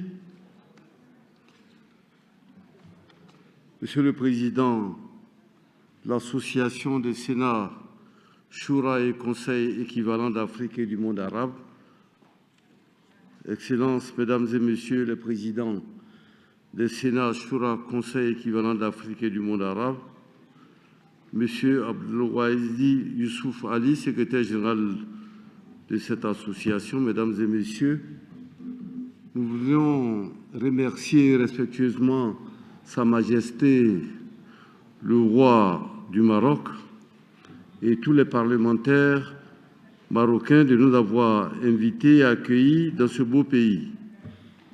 Mesdames et messieurs, les relations entre l'Afrique et le monde arabe ont une origine lointaine. La solidarité arabo-africaine dépasse le stade du dialogue. Elle s'inscrit concrètement dans les faits. Elle est née de la lutte commune pour l'indépendance et du combat mené contre l'impérialisme, le sionisme et l'apartheid. Les réalisations de la coopération reposent essentiellement sur l'aide financière. La coopération arabo-africaine est une source de financement du développement pour les pays africains. À titre d'illustration, en Côte d'Ivoire, la Banque arabe pour le développement économique en Afrique, BADEA, a réalisé un investissement de 1 500 milliards de dollars US pour le financement du Plan national de développement 2016-2020. Elle compte pour le prochain plan 2020-2024 accroître ses interventions de manière significative pour la mise en œuvre des projets dans le domaine des infrastructures, du secteur privé, du développement de la chaîne des valeurs avec un focus sur les femmes et les jeunes. Toutefois, il faut souligner que la majorité de l'aide arabe à l'Afrique, qui est d'environ 80% des financements de l'aide au développement, emprunte la voie bilatérale par le biais des fonds nationaux. C'est le cas avec le Maroc, qui investit énormément en Afrique et principalement dans 3 pays. Depuis cette dernière décennie, la Côte d'Ivoire avec 21%, le Tchad avec 19%, le Sénégal avec 14%, soit environ 55% des investissements directs étrangers du Maroc en Afrique. En Côte d'Ivoire, le Maroc intervient sur de grands projets dans le cadre du partenariat public-privé, tel que l'aménagement de la baie de Cocody, dont 80% des ressources nécessaires, évaluées à 450 millions de dollars, sera assuré par les principaux fonds arabes, notamment la Banque islamique de développement et la Banque arabe pour le développement économique en Afrique, dont dans le cadre d'un emprunt concessionnel à très faible taux. Ces contributions du monde arabe constituent de nouveaux types de financement innovants qui méritent d'être encouragés et salués. L'Afrique, avec la crise de la Covid-19, a subi un choc économique sans précédent. Malgré les efforts des autorités pour soutenir leurs économies, les mesures déployées ont été sans commune mesure avec les plans de relance mis en œuvre, en particulier dans les pays comme la Côte d'Ivoire. La survenance de la pandémie de la Covid-19 n'a pas altéré la coopération arabo-africaine. En effet, la situation sanitaire due à la Covid-19 en 2020 a fortement affecté les ménages et les entreprises ivoiriennes. La croissance économique a été ralentie pour s'établir à près de 1,8% du PIB contre 7% attendu. Fort heureusement, les mesures idoines prises par son Excellence M. Alassane Ouattara, président de la République de Côte d'Ivoire, ont permis à l'économie ivoirienne de se redresser sur l'année 2020-2022. La mise en place d'un plan de soutien économique et humanitaire de montant de 2 500 000 milliards de dollars américains a été financée par les ressources de l'État de Côte d'Ivoire, mais également par une contribution des partenaires financiers, dont la Banque arabe pour le développement économique en Afrique, BADEA.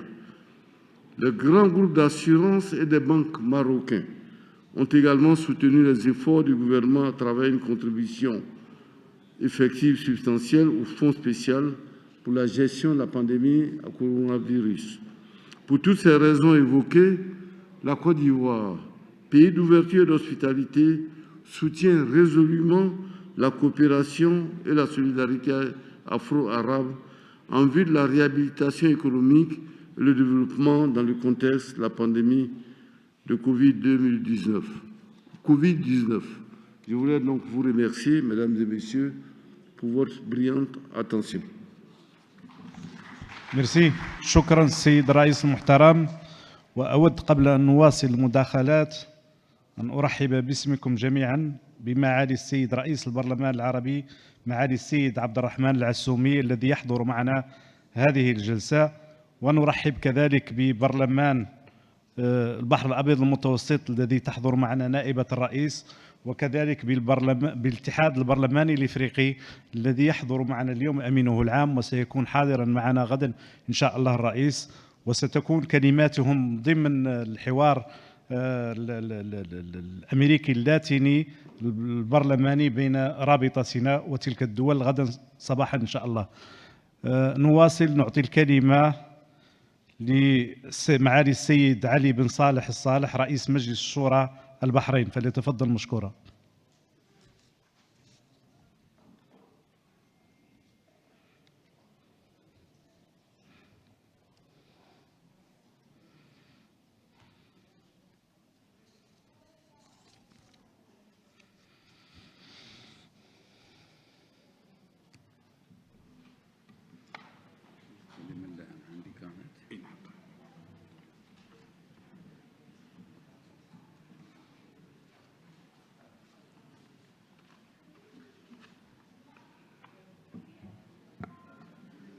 بسم الله الرحمن الرحيم. معالي الأخ الكريم السيد النعم ميارة رئيس مجلس المستشارين بالمملكة المغربية الشقيقة، رئيس رابطة مجالس الشيوخ والشورى والمجالس المماثلة في إفريقيا والعالم العربي، أصحاب المعالي رؤساء مجالس الشيوخ والشورى العربية والإفريقية، أصحاب السعادة أعضاء وممثلي مجالس الشيوخ والشورى العربية والإفريقية، الإخوة والأخوات الكرام، السادة الحضور، السلام عليكم ورحمة الله وبركاته. يسرني أن أشارككم اليوم في أعمال المؤتمر الحادي عشر لرابطة مجالس الشيوخ والشورى والمجالس المماثلة في إفريقيا والعالم العربي في المملكة المغربية الشقيقة العزيزة على قلوبنا جميعا. كما أتقدم بالشكر الجزيل للمملكة المغربية الشقيقة ملكا وحكومة وشعبا، وإلى رئيس مجلس المستشارين بالمملكة المغربية الشقيقة على دعوته الكريمة لنا لحضور أعمال هذا المؤتمر وما بذله من جهود مضنية لانعقاد المؤتمر في المملكة المغربية الشقيقة. كما أشكرهم على كرم الضيافة وحسن الاستقبال. إننا اليوم في المؤتمر الحادي عشر لرابطة مجالس الشيوخ والشورى والمجالس المماثلة في إفريقيا والوطن العربي، ونتطلع بكل اهتمام وحرص لمناقشة مختلف القضايا المحورية والحيوية في دائرة الاهتمام العربي والإفريقي،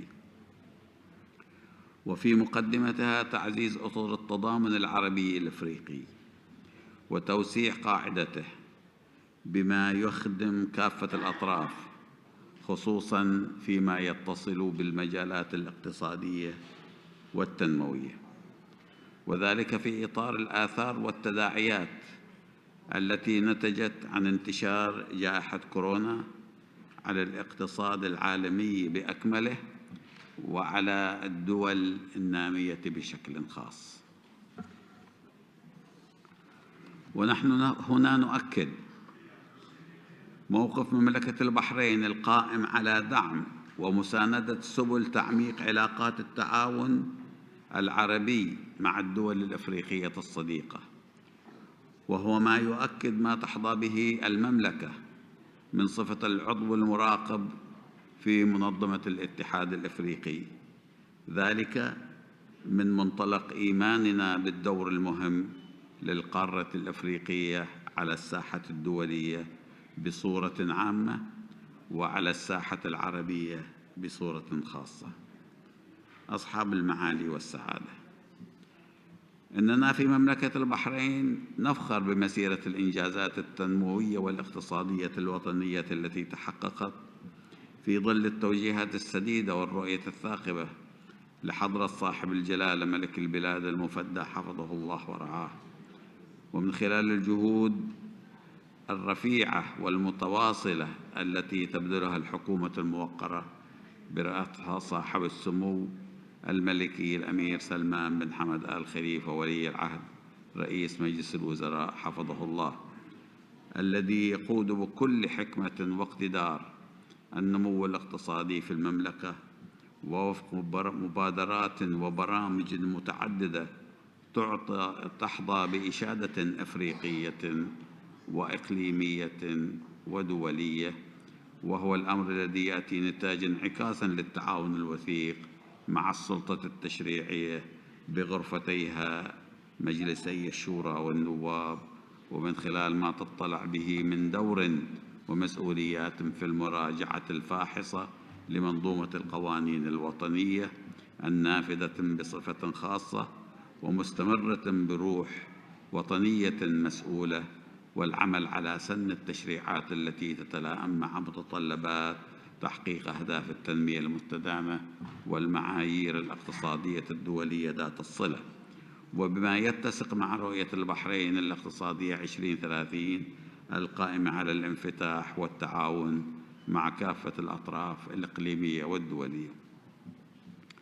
أخواني وأخواتي الأفاضل، يعتبر تعميق التعاون والتضامن العربي الأفريقي إحدى الأولويات الملحة للسياسة الخارجية لمملكة البحرين، وذلك في ضوء الدبلوماسية البحرينية الوسطية والمعتدلة، والتي تنتهجه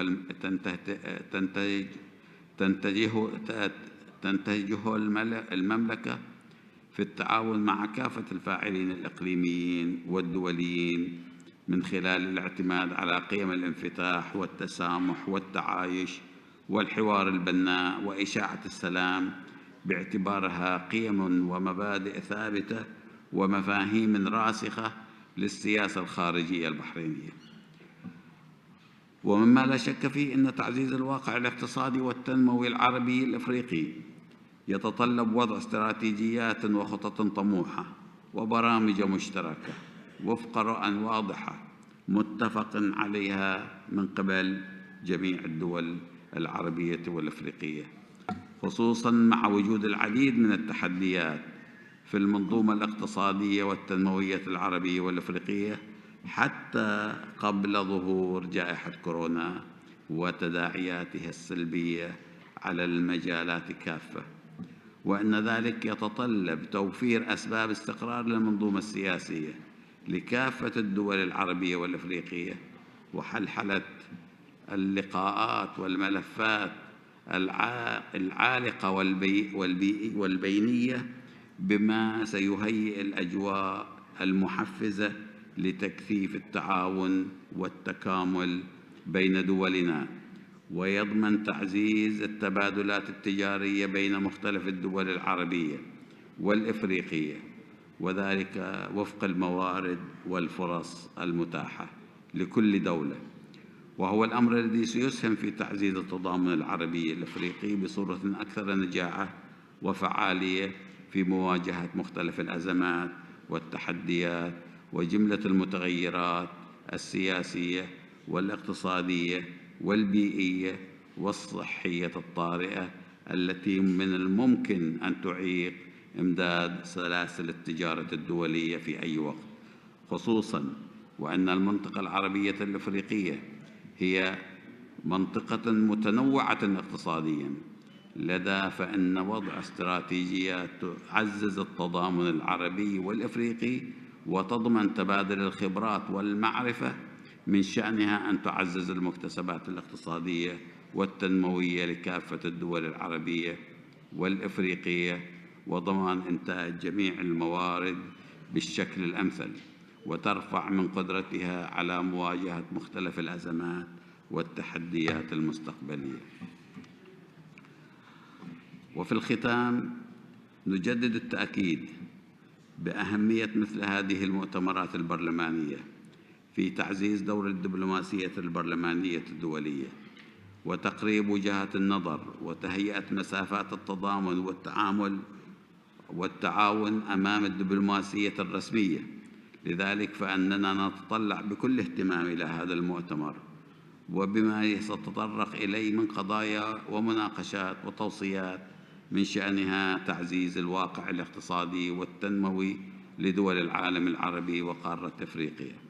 ونأمل من خلال هذا المؤتمر أن نتوصل إلى صياغة رؤى جديدة تعزز مسارات تحقيق أهداف التنمية المستدامة لدولنا وفق مقاربة أكثر شمولية تعالج الأبعاد المتداخلة في بنية أنظمتنا الاقتصادية وما فرضته المتغيرات المصاحبة لجائحة كورونا من تغيرات بنيوية في المنظومة الاقتصادية العالمية ككل، وابتكار نظم اقتصادية رقمية جديدة لضمان استدامة النمو الاقتصادي، وذلك من أجل خلق مستقبل أفضل وأكثر ازدهاراً لدولنا وشعوبنا.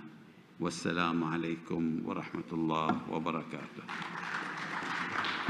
شكرا معاليك. أعطي الكلمة للسيدة رئيسة مجلس الشيوخ زيمبابوي. Speakers of Senate of Zimbabwe. Madam, you can.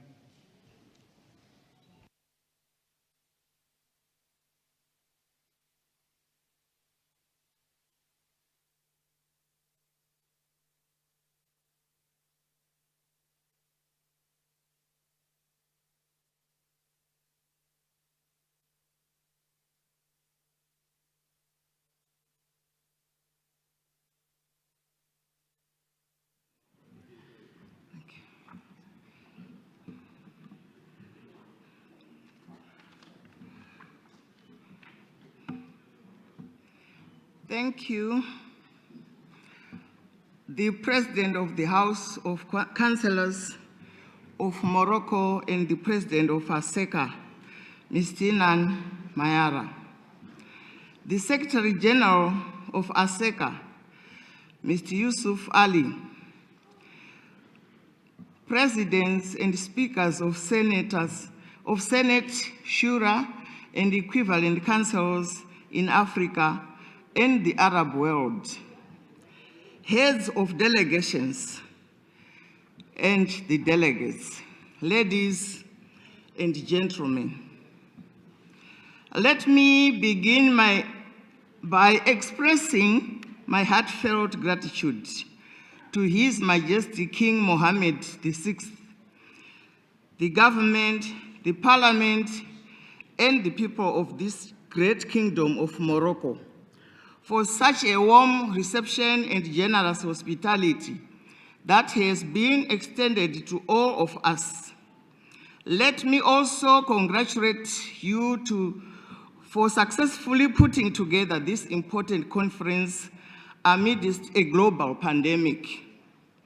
From the onset, I would point out that COVID-19 has caused unprecedented economic and social disruption globally. The impact has been more severe for countries heavily dependent on certain services where greater human contact is required, such as the tourism and hospitality.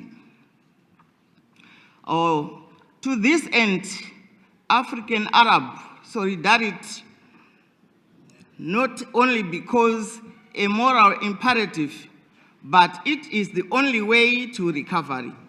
This reminds me of the African proverb, which says, if you want to go fast, go alone. If you want to go far, go together. Therefore, I must applaud the organizers of this conference for bringing us together to discuss, share experiences, and ideas on how best we can move forward during and in the post-COVID-19 era. Ladies and gentlemen, let me hasten to say the COVID-19 pandemic offers new opportunities to forge innovative alliances between Africa and the Arab world, which can unleash the potential for broader and faster economic and social development. This is premised on the fact that governments, businesses, and individuals had to adapt rapidly to digital platforms in order to execute their activities, both at national and global level. Our two regions can leverage on this trajectory that has become the new normal. As you may all be aware, the African Continental Free Trade Area, which was launched in 2021, creates an exciting opportunity for our two regions to strengthen trade relations. AFCFTA will be a single market at 1.2 billion consumers, and it is envisaged that it will reach 1.7 billion by 2030. E-commerce and digital financial platforms are the basic enablers that will enable Africa to become that single market. However, the World Economic Forum 2020 noted that there is a huge digital gap in terms of communication infrastructure, connectivity, access, and affordability to technologies in emerging markets, such as those in Africa. Currently, our continent is lagging behind in terms of its digitalization program. Nearly 300 million Africans live more than 50 kilometers from a fiber or cable broadband connection, hence have no access to internet connectivity. To this end, parliaments have a role to play in enacting policies and laws that promote a digital society, economy, and labor markets. At the same time, I would like to encourage Arab countries to invest their skills, digital technologies, and knowledge in Africa. This will enable our two regions to trade on a fairly even platform and critical point in ensuring greater access to both our markets.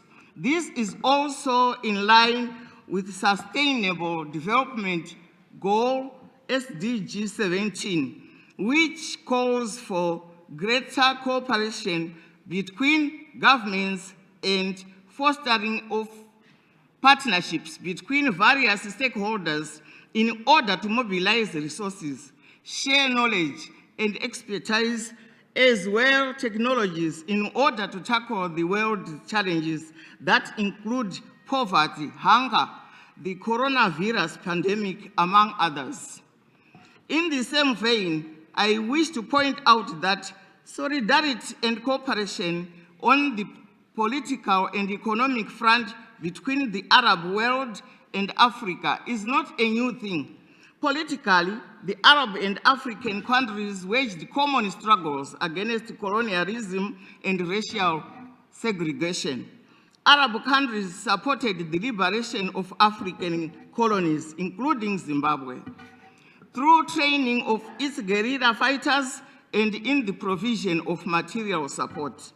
On the economic front, strong relations between Africa and the Arab would become noticeable through the 1960s conventions that were signed between the two regions, covering a wide area such as commerce, technical cooperation, and financial aid. In both the economic and political domain, the Afro-Arab Conference of March 1977 represented a move away from ad hoc to institutionalized Afro-Arab cooperation. Therefore, our two regions can leverage on these existing relations to foster stronger ties and relationships as we work together in order to rehabilitate our economies ravaged by the COVID-19 pandemic. Thank you so much.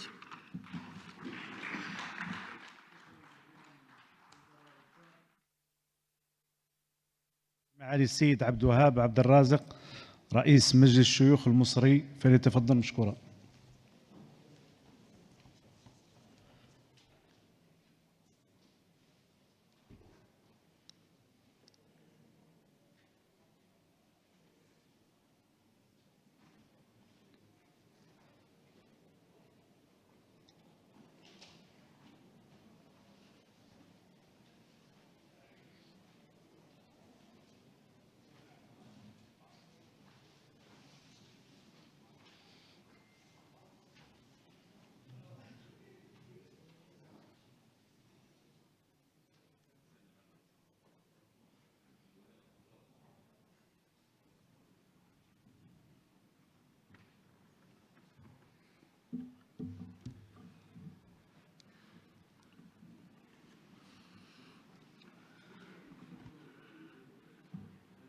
بسم الله الرحمن الرحيم.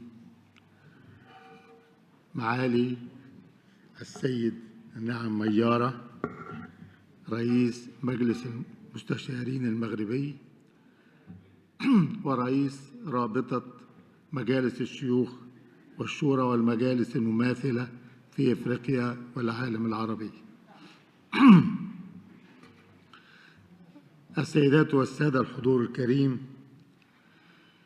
في البداية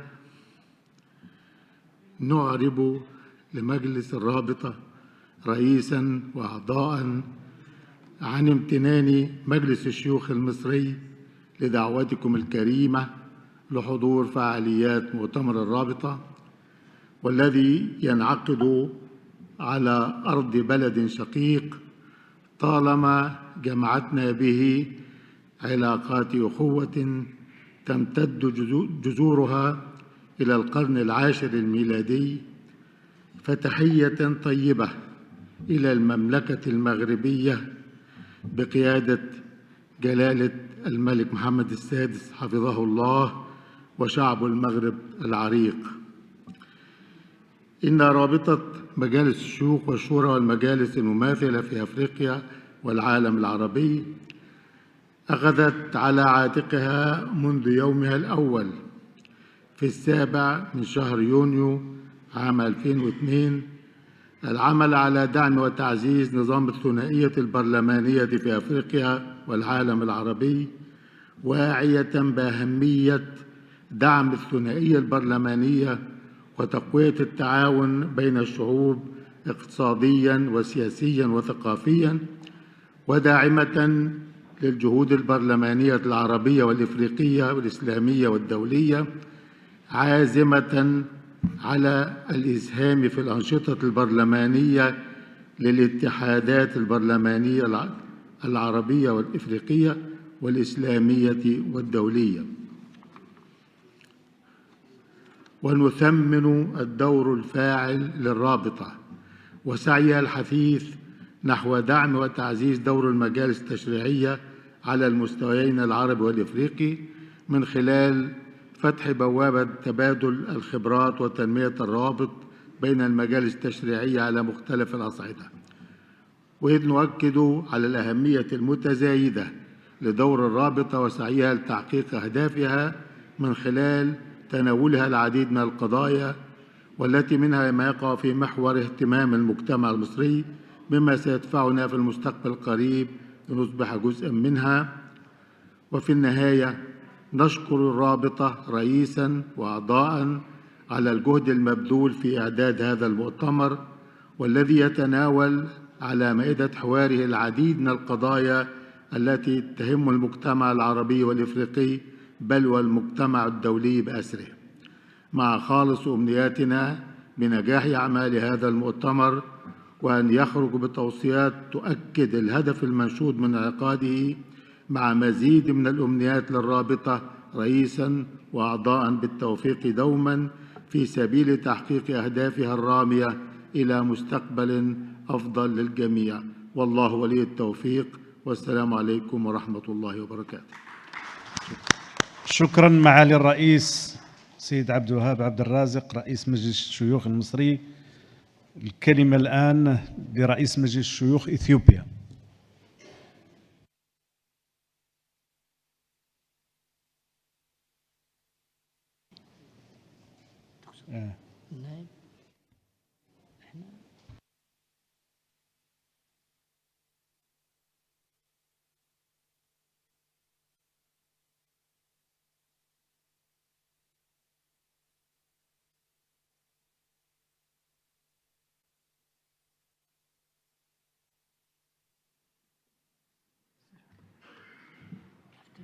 Your speech, you go up.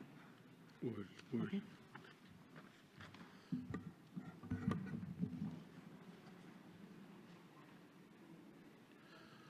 Honorable Mr.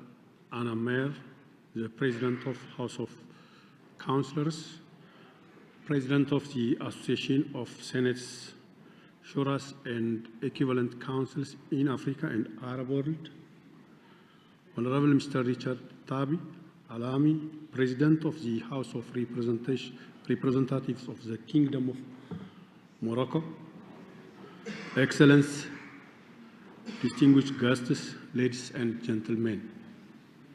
Allow me at the outset to express my immense gratitude to take part in this important occasion representing the government and the Republic of the Federal Democratic Republic of Ethiopia. My delegate's presence here today is a reflection of our historic friendship with the Arab, Latin, and Caribbean world shows the prime focus we attach on the shared visions. The globe has faced, continues to face challenges that stage to the result of humanity. Most recently, clearly indicated the fishes of the international order. It is now more than ever that the world needs to come together to address common threats and to make things worse. Associations with such our representatives, the badly integrated part of the globe into unforgiving international. The South has been at the receiving end of charity, often subjected to the maltreatment, to say the least.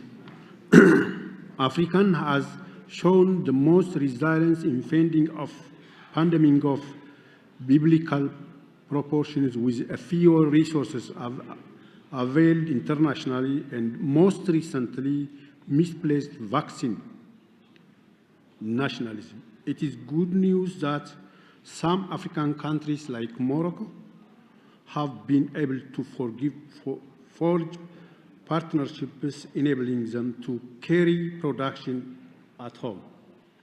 Yet the system still remains unbalanced and unfair. The means of production, especially intellectual property rights, hindering mass production still remains with only reach of the few. To make things worse, such types of unbalanced practice carry over to the whole international order. Excellencies, distinguished guests, ladies and gentlemen, geopolitics has taken worrying and unpredictable turn, and the victims in this type of race of our course are the poor. Let me refer to an area dear and near to me.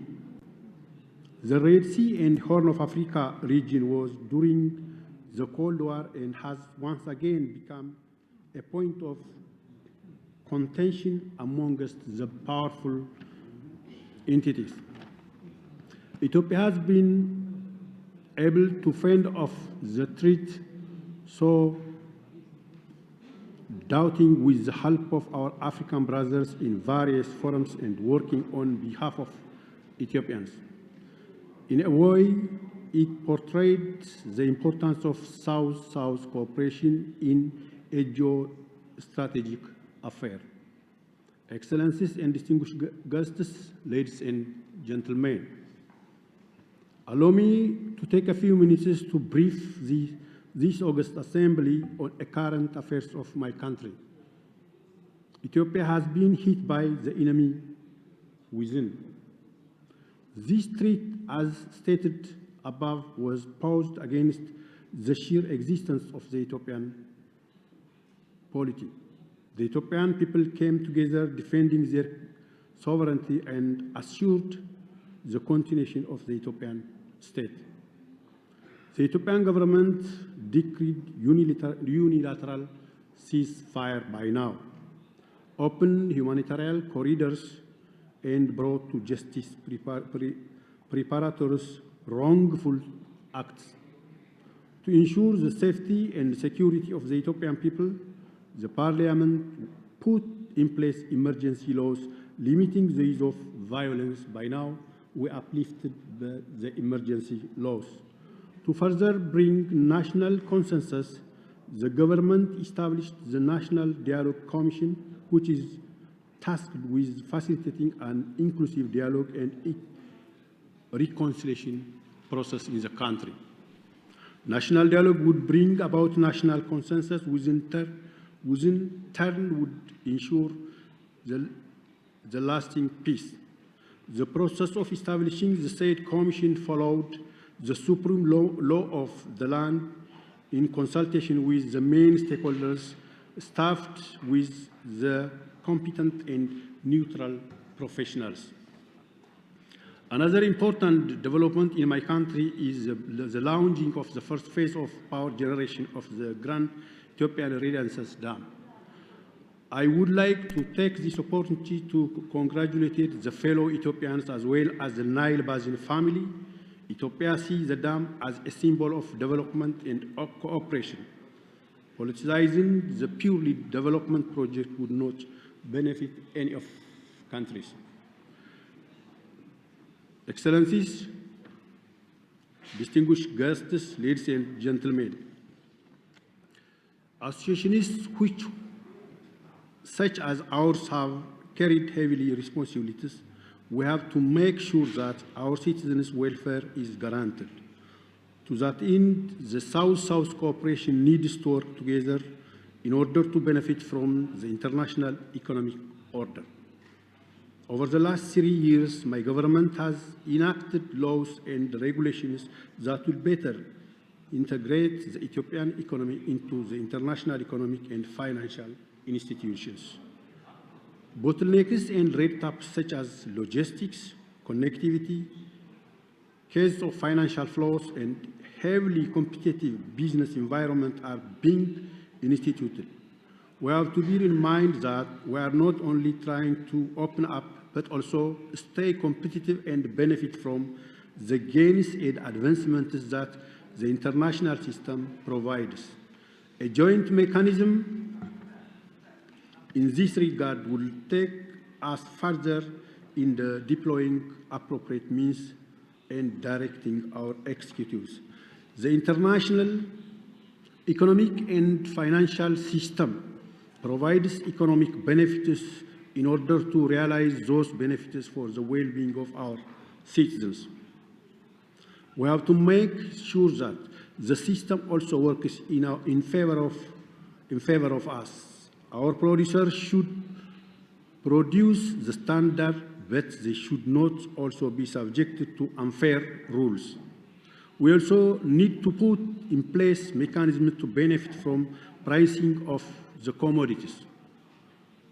We should not also forget Africans' investment and credit rating as well as risk assessment. Risks in Africa are set by the think tanks and experts that have never foot in our continent. Such unfair practices need to be abated. We Africans should work hand in hand in implementation of continental economic and financial instruments such as African Continental Free Trade Area, Single African Air Transport Market, and the like. Intra-Africa trade should be revamped, and our institutions should take the head in this regard.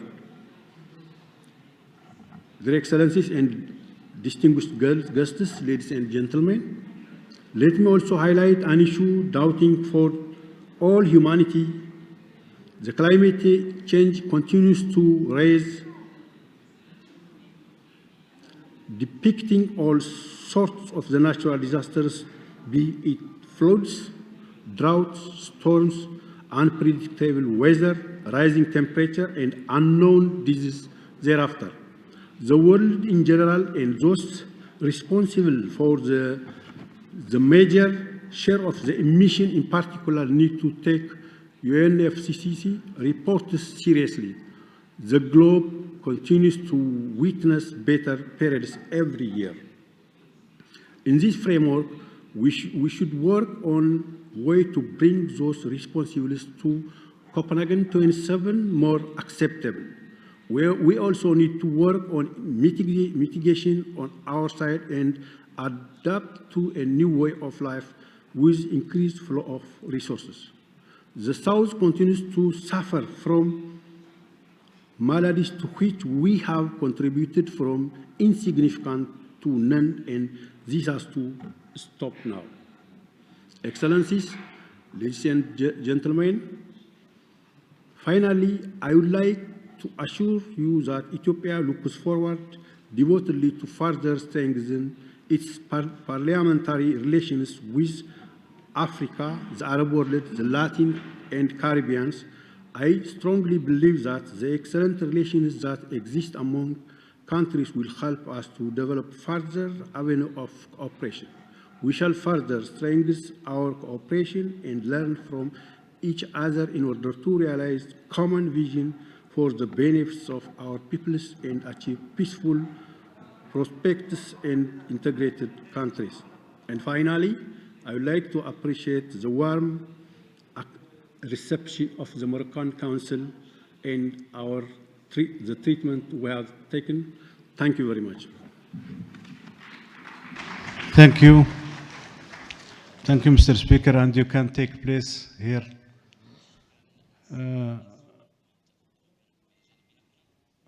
أعطي الكلمة لسيدة رئيسة مجلس الشيوخ بالغابون،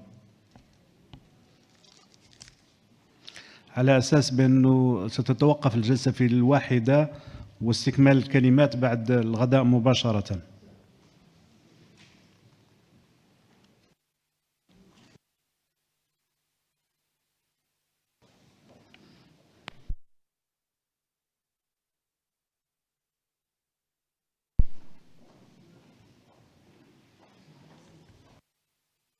ذلك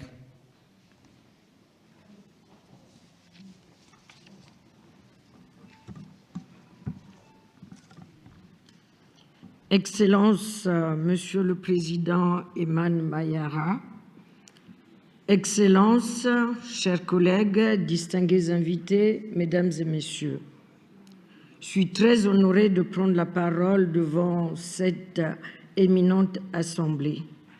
Avant de poursuivre mon propos, je voudrais exprimer ma profonde gratitude à Sa Majesté le roi Mohamed VI pour le soutien constant et indéfectible qu'il apporte à mon pays, le Gabon. Mes vifs remerciements aux plus hautes autorités marocaines et à son Excellence Eman Mayara, président de la CECA et président de la Chambre des conseillers du Royaume du Maroc, pour l'accueil chaleureux qui nous a été réservé et toutes les commodités qui nous ont été offertes. Merci au Parlement marocain. La pandémie de la Covid-19, avec son cortège de conséquences néfastes sur l'économie, le social et particulièrement sur le plan sanitaire, ont mis en exergue la faiblesse de nos différentes politiques publiques, fragilisant davantage les pays les moins avancés. En tant qu'Assemblée parlementaire et représentant des peuples, face aux défis nombreux mondiaux, nous avons le droit de faire entendre nos voix à travers une mobilisation toujours plus forte et solidaire dans nos parlements et à travers nos partenariats. Notre association, véritable plateforme de partage d'expériences, doit participer à la promotion et au renforcement de la coopération Sud-Sud. Aussi, nous devons rester unis et nous entraider. L'une des priorités actuelles est l'urgence sanitaire et ses conséquences dévastatrices. Le confinement, la fermeture des frontières, les inégalités devant la maladie, le faible taux de personnes vaccinées contre la Covid dans nos pays, le non-partage du savoir par l'appropriation et la protection de la propriété intellectuelle, les insuffisances en ressources tant humaines qu'en infrastructures sont autant de preuves que l'intégration régionale est une nécessité absolue. Excellences, distingués invités, en dépit du ralentissement de son économie lié à la chute des revenus pétroliers et accentuée par la pandémie de la Covid-19, mon pays, le Gabon, s'est résolument engagé dans une politique ambitieuse de développement basée essentiellement sur 4 facteurs clés de compétitivité que sont le capital humain, la bonne gouvernance, le développement durable et les infrastructures. Cette politique se concrétise sur le terrain à travers le plan d'accélération de la transformation. Ce plan vise à tirer le meilleur parti des potentiels nationaux dans une optique de diversification de l'économie et exige en même temps des investissements importants en infrastructures et en services sociaux. Le Gabon s'appuie sur des coopérations bilatérales et multilatérales ainsi que sur des collaborations stratégiques et mutuellement bénéfiques en vue de réaliser ses objectifs économiques d'intégration. Les réponses à nos préoccupations reposent sur une juste coopération arabo-africaine basée sur des partenariats publics et public-privé au profit de nos économies et de nos peuples, ainsi que sur une solidarité agissante en poursuivant les efforts consentis par chacun de nos pays en vue d'une meilleure gestion de la pandémie sanitaire actuelle. Les travaux de cette rencontre doivent ouvrir un large chantier sur les défis de l'intégration arabo-africaine par des projets de développement réalisables à fort impact économique et social. Je souhaite plein succès à cette conférence et je vous remercie pour toute l'attention que vous m'avez accordée.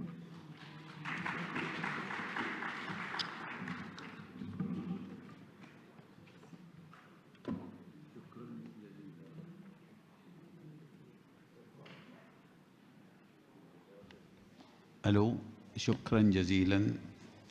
أعطي الكلمة الآن إلى رئيس مجلس الشورى في الجمهورية العربية اليمنية، فليتفضل.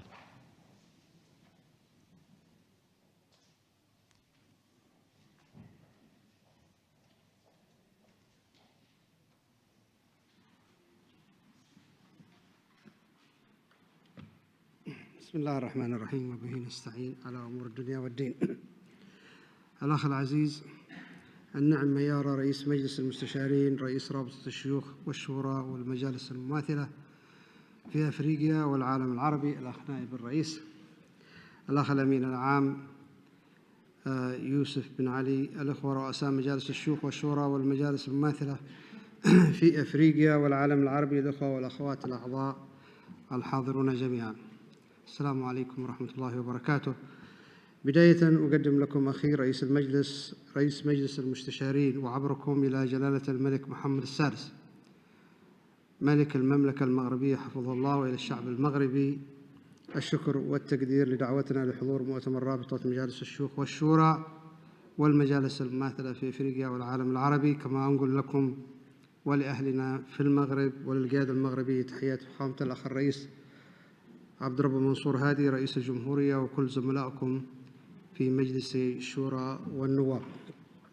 جئتكم أيها الأخوة من اليمن، حيث الدماء لا زالت تنزف وحيث يسود العنف الذي بدأ بانقلاب الحوثيين على الشرعية والسيطرة على بعض محافظات البلاد وقيادة حرب أهلية ضد الشعب اليمني استدعت تدخلا عربيا استهدف إنقاذ البلاد، وموقفا دوليا داعما للتحالف العربي بقيادة المملكة العربية السعودية، معززا بعدد من القرارات الدولية، كان آخرها القرار الذي صدر قبل يومين من مجلس الأمن ووصف الحوثيين بالميليشيا الإرهابية وفرض عليها جملة قيود.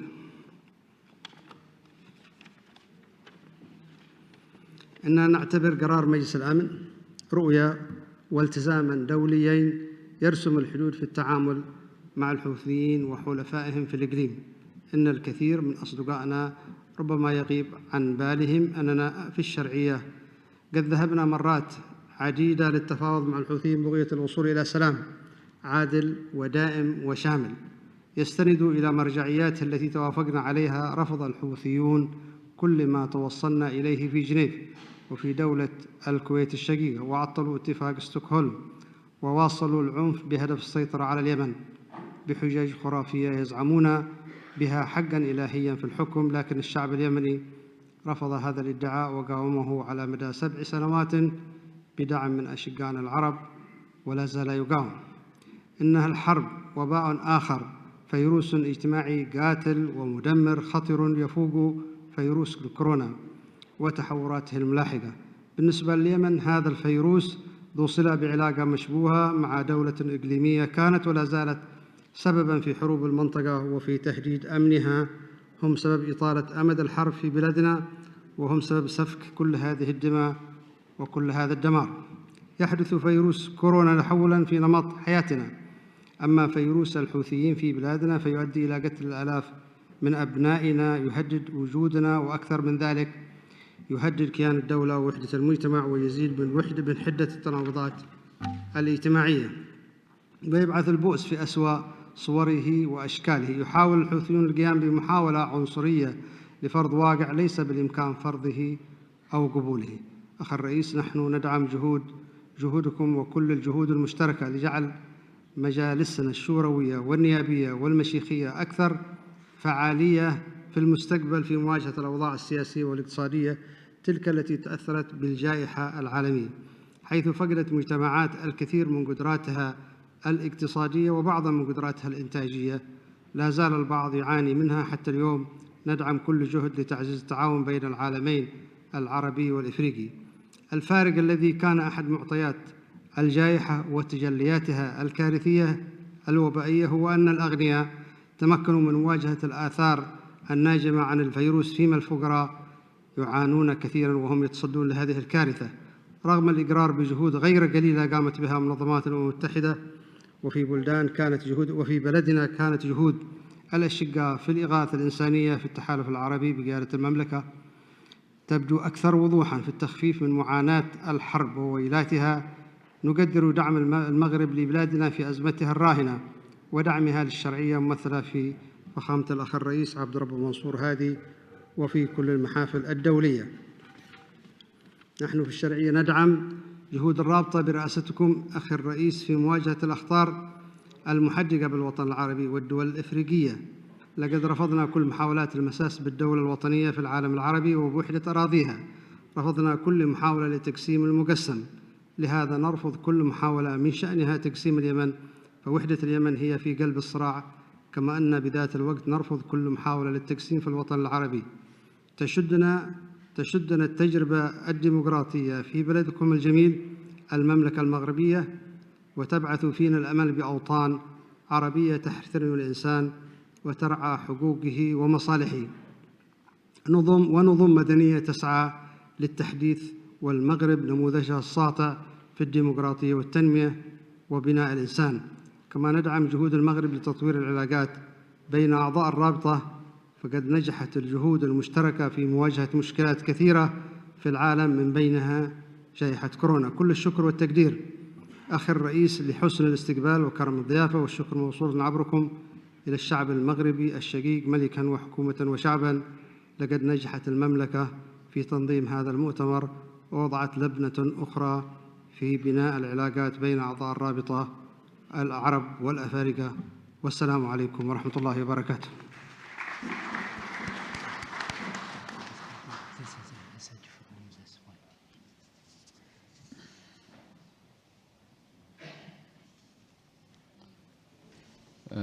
شكرا جزيلا.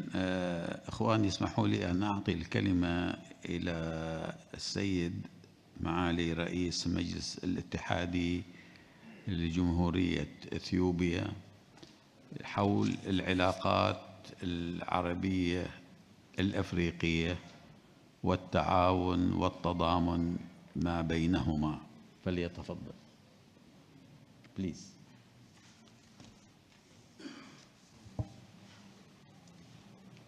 Thank you. I'll deliver the paper with reading. The paper on Afro-Arab cooperation and solidarity.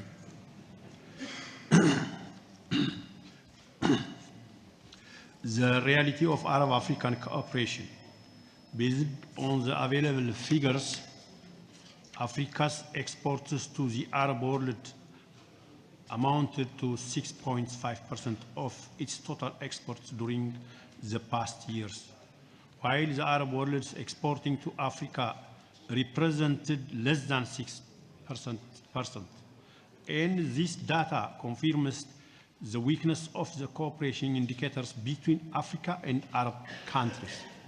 And Arab motivates African politicians and economic actors to seek the most effective means to promote trade, exchange, and investment. Therefore, the situation requires work to raise and improve the indicators, which requires the Parliament to intensify their role in order to search for ways to reactive trade and economic exchange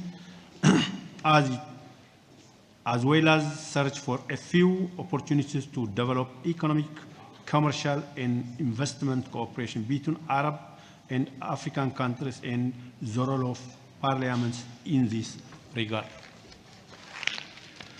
Some manifestations of the solidarity. Humanitarian aid in times of crisis and disasters such as drought and health crisis like the corona pandemic is the tool to consolidate good feelings between peoples and prepare them more for reapproachment and cooperation. It is also an opportunity that should not be missed, and this is what Morocco is doing on more than one occasion. Whatever with Arab or African countries and initiatives have long been established by King Mohammed VI. King Mohammed VI, may God help him, and for years supports the principle of African-Arab solidarity, both in crisis and in other times. This is done within the framework of comprehensive approaches based on the human dimension. The Royal Intensive have won international praise and have triggered strong response. Moroccan's aid to many Arab and African countries has strengthened bilateral relations. Most recent such aid is medical aid sent by royal instructions to 15 African countries to combat the corona pandemic, which included patrols, medical and preventive supplies, medicines and disinfectants. The same goes for sisterly Tunisia, where His Majesty King Mohammed VI in July 2021 ordered urgent medical aid to send to Tunisia to support during the crisis exacerbated by the spread of COVID-19, where he gave his high instructions to send to conflict restrictions units with a capacity of 100 beds and 100 respiratory, industrial and oxygen generators. There was also extended a personal royal gift of basic food aid to Lebanese armed forces, and the brotherly Lebanese people was also. This is a response to the request made by the Lebanese side within the framework of solidarity with this brotherly country to enable it to face the economic challenges and the repercussions of the COVID-19 pandemic, April 2021. There are some indicative initiatives undertaken by the Morocco, especially the initiative of His Majesty King. May God bless him since the first years of his accessions to the throne to cancel the Morocco's debts owed by the African least developed countries and exempt their products imported to Morocco from customs duties. This was praised by the wide range of countries, especially since the issue of local development in African countries are at the center of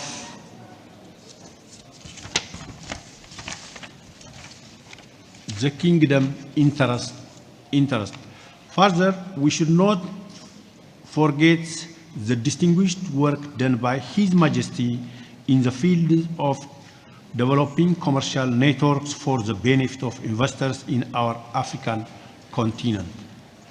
Likewise, all forms of solidarity that the country is doing with the rest of the Arab countries, foremost among them in the Palestinian cause, should not be overlooked through Jerusalem Fund. Eras and prospects of Arab-African cooperation. Afro-Arab economic and trade relations represent an Arab and African strategic priority which calls for expanding the scope of investment, commercial and financial cooperation between Arab and African countries, introducing the two sides of investment projects in the several vital sectors and setting roadmap for establishing strategic partnership. Therefore, this situation requires working towards raising and improving the indicators which make it imperative for the Parliament to develop their role in the search for way to reactive trade and economic exchange, as well as searching for new opportunities to develop economic, commercial, investment cooperation between Arab and African countries and the role of parliaments in this respect. There are many areas that need serious and systematic work to find the most effective economic ways to establish an effective pattern of Arab-African regional cooperation and integration, including agricultural, industrial, tourism, cultural fields, improving the investment climate, enhancing the role of private sector, the banking sector, the financial mechanisms, tackling climate changes, drought, water scarcity, achieving food security, cooperation such as combating terrorism, transnational organized crime and illegal trafficking in arms and drugs, managing problems of migration, e-commerce, infrastructure, human development, combating poverty and unemployment, and achieving women's empowerment, renewable energies, etc. Making support for Arab and African issues in international forums and mutual strategic goals. Speeding up the implementation of the various recommendations of the sessions of the Standing Committee for Arab-African Cooperation. Emphasizing the role of association in consolidating the bonds of cooperation and joint work between the Arab and African regions. Therefore, it is necessary to reactivate the recommendation issued by the previous ASECA conference as well as similar forums. The House of Councillors hosted the 10th Conference of Associations in 2017, and in April 2018, it hosted the Arab Parliament Economic Forum in partnership with the Association, the General Confederation of Moroccan Enterprises, the University of Chambers of Commerce, Industry and Service, and University of Moroccan Chambers of Agriculture, and in cooperation with the Food and Agriculture Organization of the United Nations, FAO, and the United Nations Organization on Gender Equality and Economic Empowerment of Women, UN Women, enhancing trade exchange between Africa and Arab world, which would contribute to strengthen the momentum of the continental free trade era and the greater Arab free trade era in a tangible way in terms of global trade.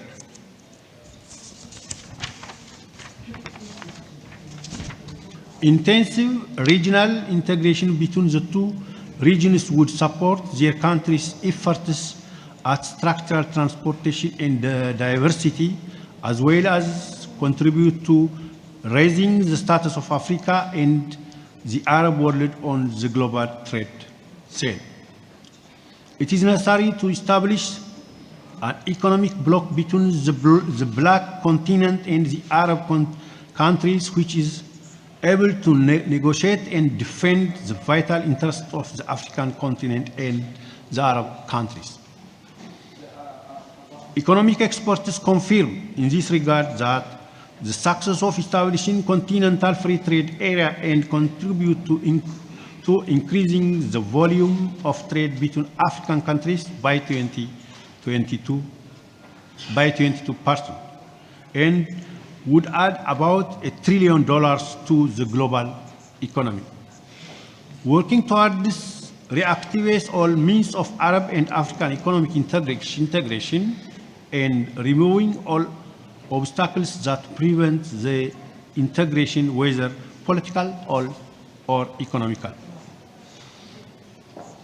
Obstacles to Arab-African cooperation. A, political obstacles.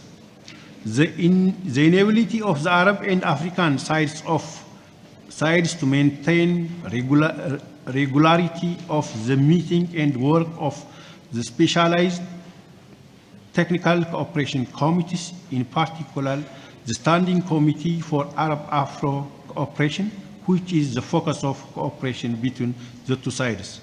The executive bodies on both sides are not keen on reactivating the role of legislative institutions in strengthening their relations through the competencies of their institutions in regard, and most of the files of those relations continue to be passed away from those institutions. The inability of the continent executive bodies of both sides to formulate the appropriate executive procedures to put the recommendations and decisions of the joint cooperation institutions and the committees between the two parties into practice, including those initiatives and joint efforts of the private sector of the two sides. Whether that inability resulted from the absence of technical competence and appropriate mechanisms or due to weakness and absence of political will itself.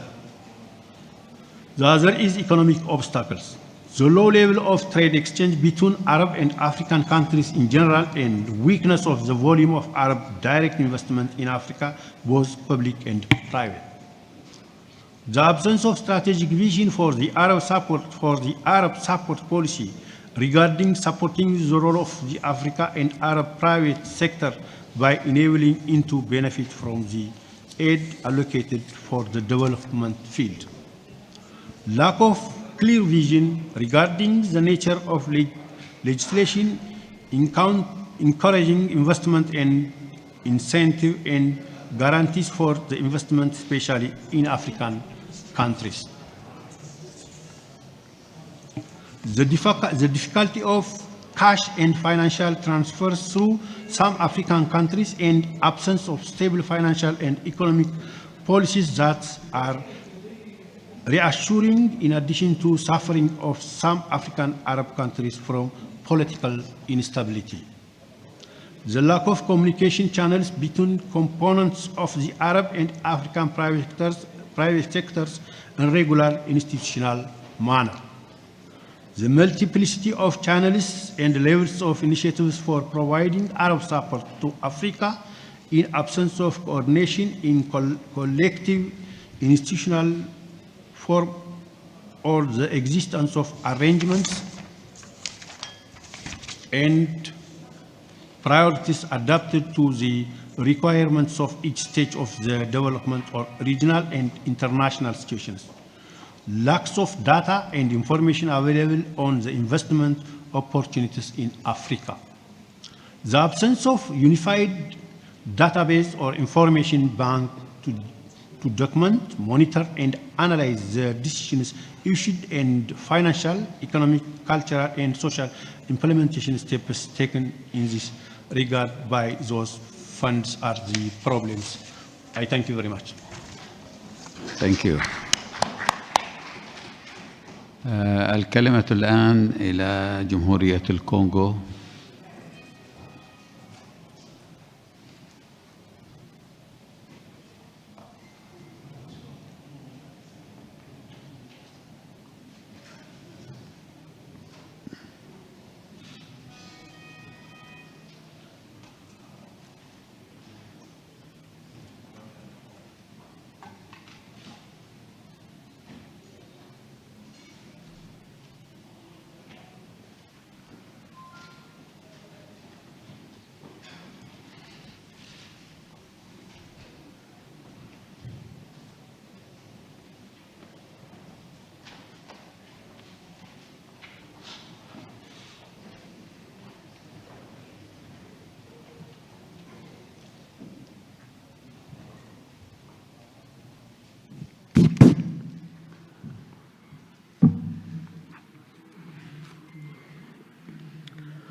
Monsieur Enam Mayara, président de la Chambre des conseillers du Royaume du Maroc et président de l'Association des Sénats, Shura et conseils équivalents d'Afrique et du monde arabe, ASECA en sigle.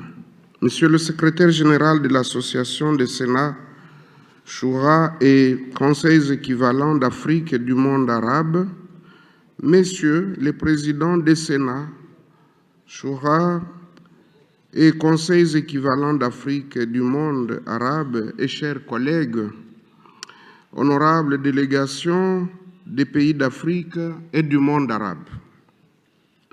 La délégation de la République démocratique du Congo remercie très respectueusement Sa Majesté le roi Mohamed VI pour sa vision stratégique renouvelée de renforcer les liens multidimensionnels entre les pays du monde arabe et africain et qui se justifie une fois de plus par notre présence dans ce beau et magnifique pays. Elle salue les organisateurs de cette conférence des conseils de la Shura, des Sénats et des conseils similaires d'Afrique et du monde arabe. Elle salue à titre particulier le président de la Chambre des conseillers du Royaume du Maroc pour nous avoir offert ce cadre magnifique pour réfléchir sur notre destin commun. Messieurs les présidents des Sénats, Shura et conseils équivalents d'Afrique, du monde arabe et chers collègues. La coopération sud-sud est l'un des domaines où l'on peut aisément osciller entre le découragement le plus profond et l'espoir le plus intense. Si l'on consulte les froides statistiques du commerce mondial, il est assez frappant de constater que les échanges entre les pays en développement sont faibles et dérisoires, voire inexistants. Et cela conforte le point de vue de ceux qui ironisent sur le sujet en disant que la coopération sud-sud n'a d'existence que dans les déclarations et les discours, d'autant plus que ces discours sont nombreux et solennels qui ne sont suivis d'aucun effet. Mais de notre côté, cette même faiblesse ou inexistence d'échange constitue paradoxalement une force, comme pari sur l'avenir, et tout reste à faire et toutes les possibilités sont ouvertes pour peu que les pays d'Afrique et du monde arabe osent faire le premier pas audacieux en vue de mettre en harmonie les déclarations généreuses avec quelques actes concrets. C'est donc une note d'optimisme que j'inscris. Dans cette note d'optimisme dans laquelle j'inscris ma réflexion. En effet, il existe de nombreuses expériences de coopération entre pays en développement, notamment avec les tentatives plus ou moins réussies de constitution de zones de libre-échange ou de marchés communs. Toutefois, ces expériences se limitent à une région ou à une sous-région déterminée et elles consistent essentiellement à harmoniser les politiques commerciales, industrielles ou agricoles avec des résultats mitigés.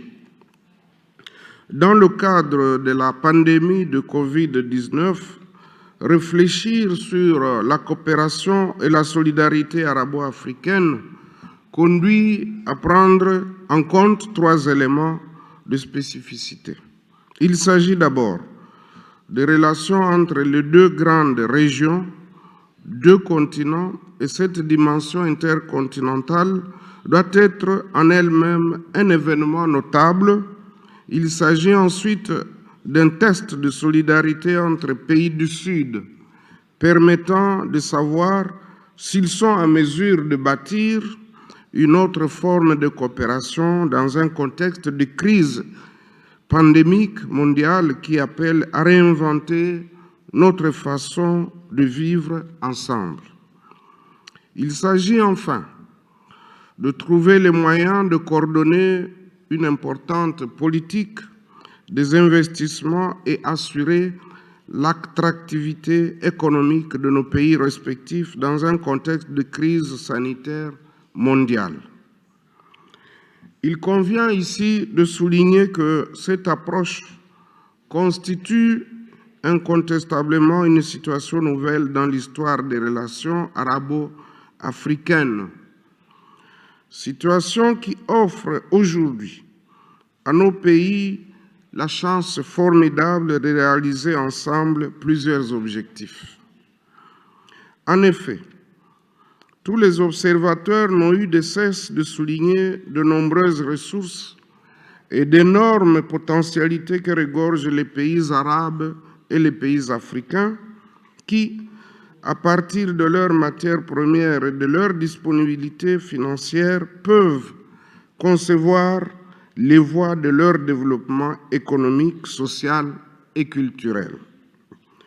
Ces moyens importants constituent indéniablement des atouts considérables pour l'affermissement et le développement de cette coopération censée être basée sur une véritable solidarité horizontale qui les engagerait ensemble sur la voie d'une coopération active et mutuellement avantageuse. Paradoxalement, c'est ici où réside une des faiblesses de la coopération arabe avec l'Afrique, qui peut effectivement, dans l'effort global du partenariat au développement, apporter une contribution financière pour pallier l'absence ou le manque de capitaux dans ces pays, mais elle ne peut reposer uniquement sur l'aspect financier. Elle doit s'étendre également à d'autres aspects, tels ceux du commerce, de la science, de la culture et de la technique. Ces domaines sont à considérer, à réinventer, sinon à peaufiner pour connaître le champ d'action de la coopération arabo-africaine. Et je veux le démontrer. Aujourd'hui, les échanges commerciaux, comme vient de le dire mon collègue de l'Éthiopie, entre les pays arabes et les pays africains sont très insuffisants, car l'essentiel de leur commerce extérieur s'effectue encore avec les pays industrialisés à économie de marché. Par conséquent, les relations qui s'établissent sont des relations de dépendance qui engendrent une extraversion économique des seconds vis-à-vis des premiers. Ceci ne permet donc pas un développement des rapports entre les pays du Sud. L'accélération de la mise en œuvre de la zone de libre-échange continentale africaine est une voie que nous, les parlements des pays d'Afrique, devrions privilégier pour les échanges intra-africains et pour un partenariat commercial privilégié avec l'espace économique du monde arabe. L'insuffisance est encore plus flagrante pour ce qui est de la coopération scientifique et technique entre les pays arabes et les pays africains, à tel point qu'elle ne peut les engager à l'heure actuelle sur la voie d'un transfert scientifique et technologique latéral apte à résoudre les problèmes du développement économique et industriel. Ces pays étant eux-mêmes demandeurs de technologie, il est tout à fait logique que le moment que les relations dans ce domaine soient strictement limitées, voire absentes. Cette évidence pose indubitablement le problème de l'avenir d'une coopération qui s'attelle à financer des projets à caractère économique et industriel en Afrique sans pouvoir les réaliser techniquement. L'enjeu d'aujourd'hui est de mutualiser nos efforts dans le domaine de la recherche scientifique et donc médicale en vue de trouver des solutions idoines et efficaces pour répondre à la demande de nos peuples d'être protégés face à la pandémie à Covid-19 qui continue à faire des victimes. Dans le domaine culturel, il existe de nombreux accords à connotation religieuse que je salue à plus d'un titre. Cet aspect fort intéressant de la solidarité arabo-africaine, qui fait l'objet d'appréciations diverses quant à son utilisation par les pays arabes dans le cadre de l'aide, mérite de développement afin de situer le facteur culturel religieux dans le contexte de cette coopération et les rôles qu'il y joue. Ces exemples montrent que la coopération arabo-africaine se heurte à des obstacles qui limitent considérablement son action. De ce fait, elle ne peut procéder à des changements substantiels si elle n'est pas réaménagée, rectifiée et améliorée. J'opte ici pour une conception du développement qui reste tout à fait réaliste, basée sur une coopération multisectorielle entre les pays arabes et les pays africains, à charge pour eux de réunir les conditions politiques quant à son effectivité. Ces conditions déterminantes sont d'autant plus importantes qu'il est même urgent de les réunir afin de permettre à la coopération de se dérouler normalement et de s'orienter rapidement vers les problèmes de l'heure accentués par la crise pandémique de Covid-19 et que sont la faim, la malnutrition, la sécheresse, la guerre et le terrorisme et qui affectent de nombreux pays de notre espace. J'appelle donc, nous, représentants des peuples d'Afrique et du monde arabe, au sein des chambres hautes, je cite les Sénats, les Shura, à œuvrer pour asseoir la véritable coopération qui prendrait en compte l'intérêt mutuel de nos peuples en vue de renforcer la solidarité de nos pays qui fait encore défaut dans plusieurs domaines. Je voudrais saisir cette occasion pour scruter l'actualité récente en partant du conflit qui oppose aujourd'hui la Russie et l'Ukraine pour interpeller, si pas appeler, les pays africains et les pays du monde arabe de pouvoir s'asseoir pour réfléchir sur l'avenir de notre coopération. Je pense qu'il y a là un message que nous devons saisir pour que cette situation malheureuse puisse être une opportunité pour nous, une opportunité de voir comment nous intégrer dans le système monétaire international, une opportunité pour que cette fois-ci, nous puissions réaliser notre place en tant que grand réservoir de matières premières, mais aussi en tant que poumon qui doit répondre aux problèmes climatiques. N'oublions pas que l'Afrique centrale, en particulier le bassin du Congo, aujourd'hui constitue une réponse aux problèmes climatiques du monde. Lorsque nous regardons les matières premières et qui sont dans les pays d'Afrique et dans le monde arabe, nous pensons que nous devrions saisir cette occasion en tant que pouvoir législatif, mais en tant qu'élus du peuple, nous qui avons un pouvoir sur nos gouvernements, à les pousser à réfléchir davantage pour que nous ne puissions pas rater le nouvel ordre mondial qui se dessine, que nous puissions y occuper une place pour que cette fois-ci, la coopération sud-sud soit agissante.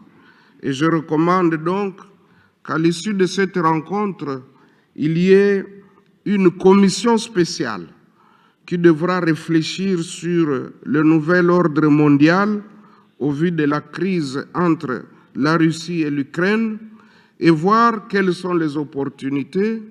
Ne dit-on pas parfois que le malheur des uns peut faire aussi le bonheur des autres? J'ai dit et je vous remercie.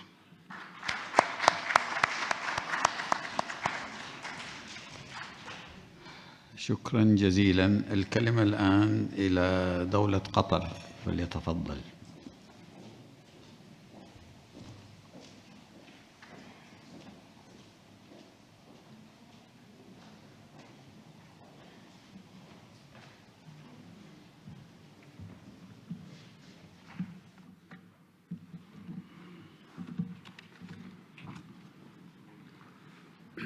بسم الله الرحمن الرحيم والصلاة والسلام على سيدنا محمد وعلى آله وصحبه وسلم تسليما كثيرا.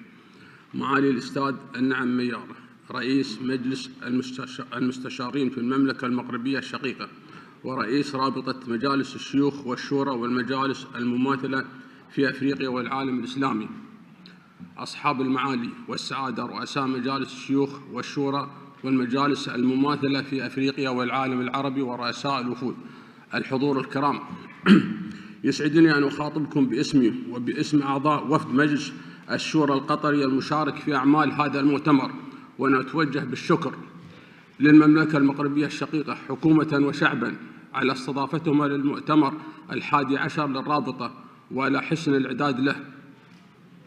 كما أخص بالشكر أمانة رابطة مجالس الشيوخ والشورى والمجالس المماثلة في أفريقيا والعالم العربي على تسييرها هذا المؤتمر. الأخوة والأخوات الكرام، نلتقي اليوم بعد طول توقف عن اللقاءات وفعاليات الرابطة بسبب تداعيات الجائحة التي أثرت في جميع مناحي الحياة في بلدنا وفي العالم من حولنا، مما يجعل من محور نقاشنا اليوم حول التعاون والتضامن الإفريقي العربي كوسيلة أساسية للتعافي الاقتصادي والتنموي في ظل جائحة كوفيد-19 أمرا هاما ومؤتيا. ونسبة لضيق الوقت المسموح بالمداخلة أود التنويه بأننا وبالرغم من أن المنطقتين العربية والإفريقية المتآخمة والمتداخلتين ويوجد في القارة الأفريقية مما يقارب نصف الدول العربية وتشكل جزءا حيويا من أفريقيا، وبالرغم مما يجمعنا بين المجموعتين العربية والإفريقية قواسم مشتركة عديدة، ورغم ما توفره القارة الأفريقية من إمكانيات باعتبارها تضم 1,035 نسمة يشكلون 17% من سكان العالم، وناتجها المحلي 3.4 تريليون دولار، إلا أن حجم التبادل التجاري بين الدول العربية ونظيرتها الإفريقية لا يتجاوز 14 مليار دولار وذلك بسبب غياب المعلومات الدقيقة الخاصة بفرض الاستثمار ومجالاته لدى المستثمرين العرب والأفارقة، إذ يمثل كل منهما للآخر منطقة يشوبها بعض الغموض في كثير من الأحيان، وكذلك لصعوبة الوصول إلى التمويل وقصور أنظمة ترويج الصادرات بين المنطقتين، وكذلك عدم توفر خدمات الضمان وتأمين الصادرات وأدوات التمويل الأخرى الكافية لتغطية المخاطر، وذلك في الوقت الذي تتكالب فيه دول من خارج المنطقة على الموارد الغنية المتاحة في قارة أفريقيا. ولم تمنع كل هذه العوامل من المنطقتين من العمل والتعاون حول العديد من المسائل، ومنذ انعقاد القمة العربية الأفريقية عام 1977 ميلادي تعمل آليات التعاون بين الطرفين ابتداء من القمم العربية الأفريقية وآليات التجمعات الاقتصادية والإقليمية المعنية وتسوية وحل المنازعات، والبرلمان عموما أفريقيا والبرلمان العربي ومنظومتنا في هذه تعزيز التعاون السياسي. وفي المجال الاقتصادي تعمل آليات التعاون الاقتصادي برعاية الاتحاد الإفريقي وجامعة الدول العربية، وتشمل المصارف العربية للتنمية الاقتصادية في أفريقيا والبنك الإفريقي للتنمية ومنطقة التجارة الحرة القارية ومنطقة التجارة الحرة العربية الكبرى. وتهدف هذه الآليات تنفيذ وخطط عمل الشراكة الأفريقية العربية لأعوام 2011 و2016 من أجل تعزيز التبادل التجاري بين أفريقيا والعالم العربي. الأخوة والأخوات، وفي هذا الإطار أود التأكيد بأن دولة قطر بقيادة حضرة صاحب السمو الشيخ تميم بن حمد الثاني أمير البلاد المفدى حفظه الله ورعاه تسعى دوما لتحقيق التعاون والتآزر بين الدول العربية والإفريقية، ولهذه الغاية قام حضرة صاحب السمو الشيخ تميم بن حمد الثاني أمير دولة قطر حفظه الله حين كان التنقل متاحا قبل انتشار الجائحة بزيارات لعدد من الدول في شرق وجنوب وغرب أفريقيا لبناء شراكات واسعة في عدد من المجالات ولتقديم الدعم للبرامج وللمشاريع التنموية، إيمانا منه بضرورة حل جذور المشاكل والمعوقات التي تحول دون تحقيق التنمية المستدامة والاستقرار الاقتصادي والسياسي للمنطقتين العربية والإفريقية. ونحن كبرلمانيين علينا أن نقود جهود التقارب بين بلداننا عبر الدبلوماسية البرلمانية، ونعمل على إزالة العوائق التي تحول بين تعاوننا وتقاربنا وتهيئ الأرضية المشتركة الملائمة للتعاون الاقتصادي. وعلينا أن نبحث وعلينا أن نحث حكوماتنا للعمل على تبني ودعم مقترحاتنا في هذا المجال، كما علينا إقامة ندوات ومنتديات متخصصة لاكتشاف الجوانب التي تغربنا والإشراف عليها وتطويرها، كما أدعو منظومتان المشتركة لزيادة الاهتمام والتركيز على الدراسات والبحوث التي تعزز التنمية المستدامة والتطوير والاستقرار الاجتماعي. وفي الختام نأمل أن نخرج من لقاءاتنا ومداولاتنا القيمة هذه إن شاء الله بثمار مفيدة تعود على بلداننا ومواطنينا خير وبركة وأمن. والسلام عليكم ورحمة الله وبركاته.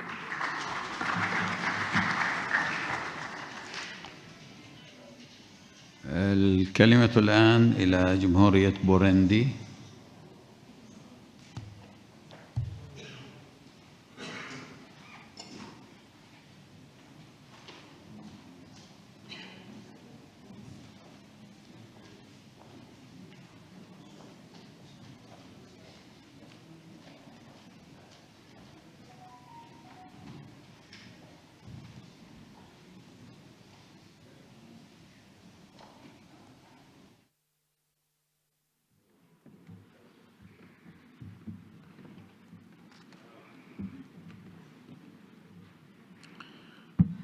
Excellences, Monsieur Enam, président de la Chambre des conseillers du Royaume du Maroc et président de la CECA, Excellences, Mesdames et Messieurs les présidents des Sénats, Shura et conseils équivalents, membres présents, Excellences, Mesdames et Messieurs les chefs et membres de toutes les délégations, Mesdames et Messieurs, tout protocole observé, permettez-moi d'exprimer d'abord ma gratitude et mes remerciements au gouvernement du Royaume du Maroc en général et à la Chambre des conseillers en particulier pour leur accueil chaleureux et nous réservé.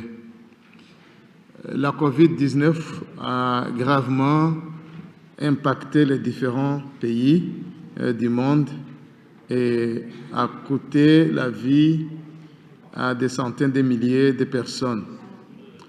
La COVID-19 ne connaît pas de frontières.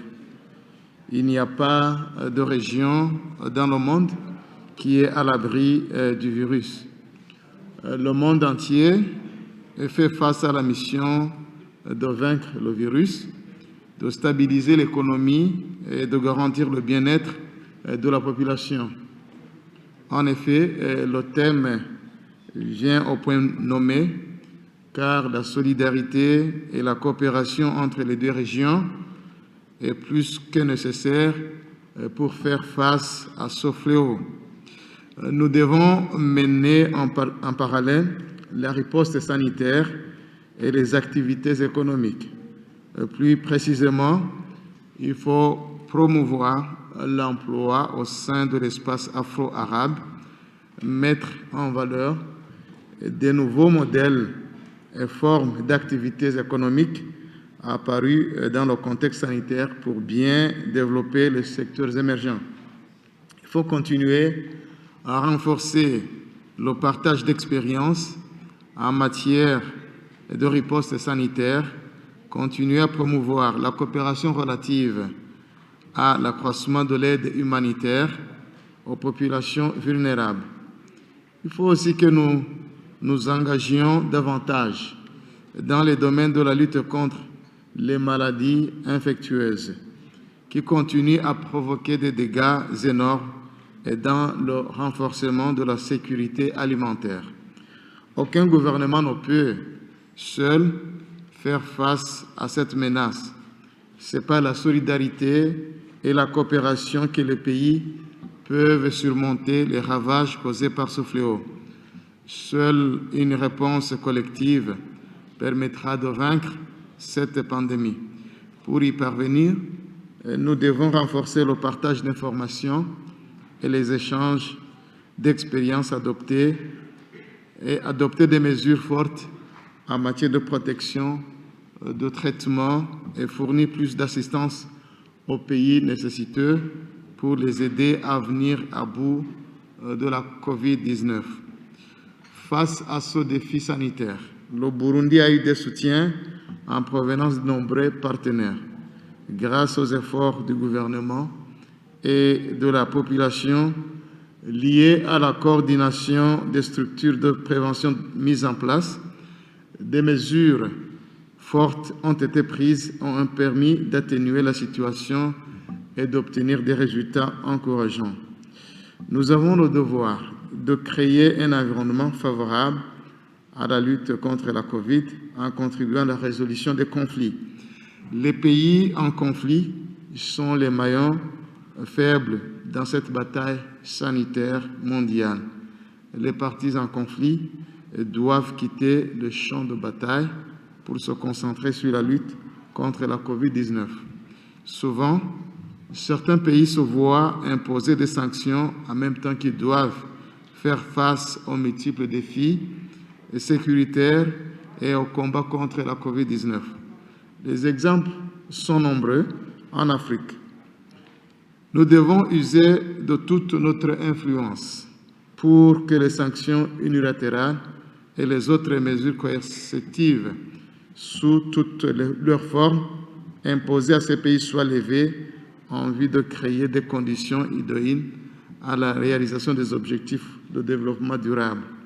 Ensemble, nous devons être mieux à même de faire face aux nombreuses conséquences engendrées par la COVID-19, les évaluer et y réagir efficacement et d'une manière parfaitement coordonnée.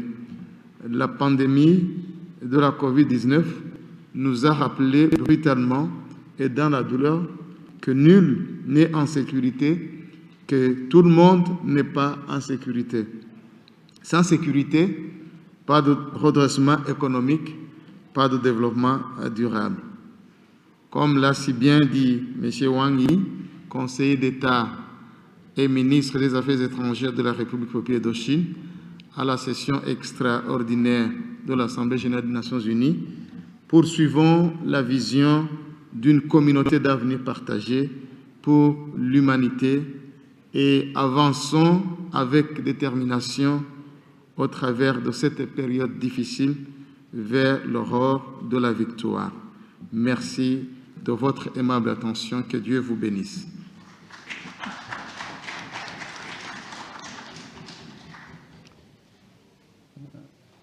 الكلمة الآن للجمهورية الليبية.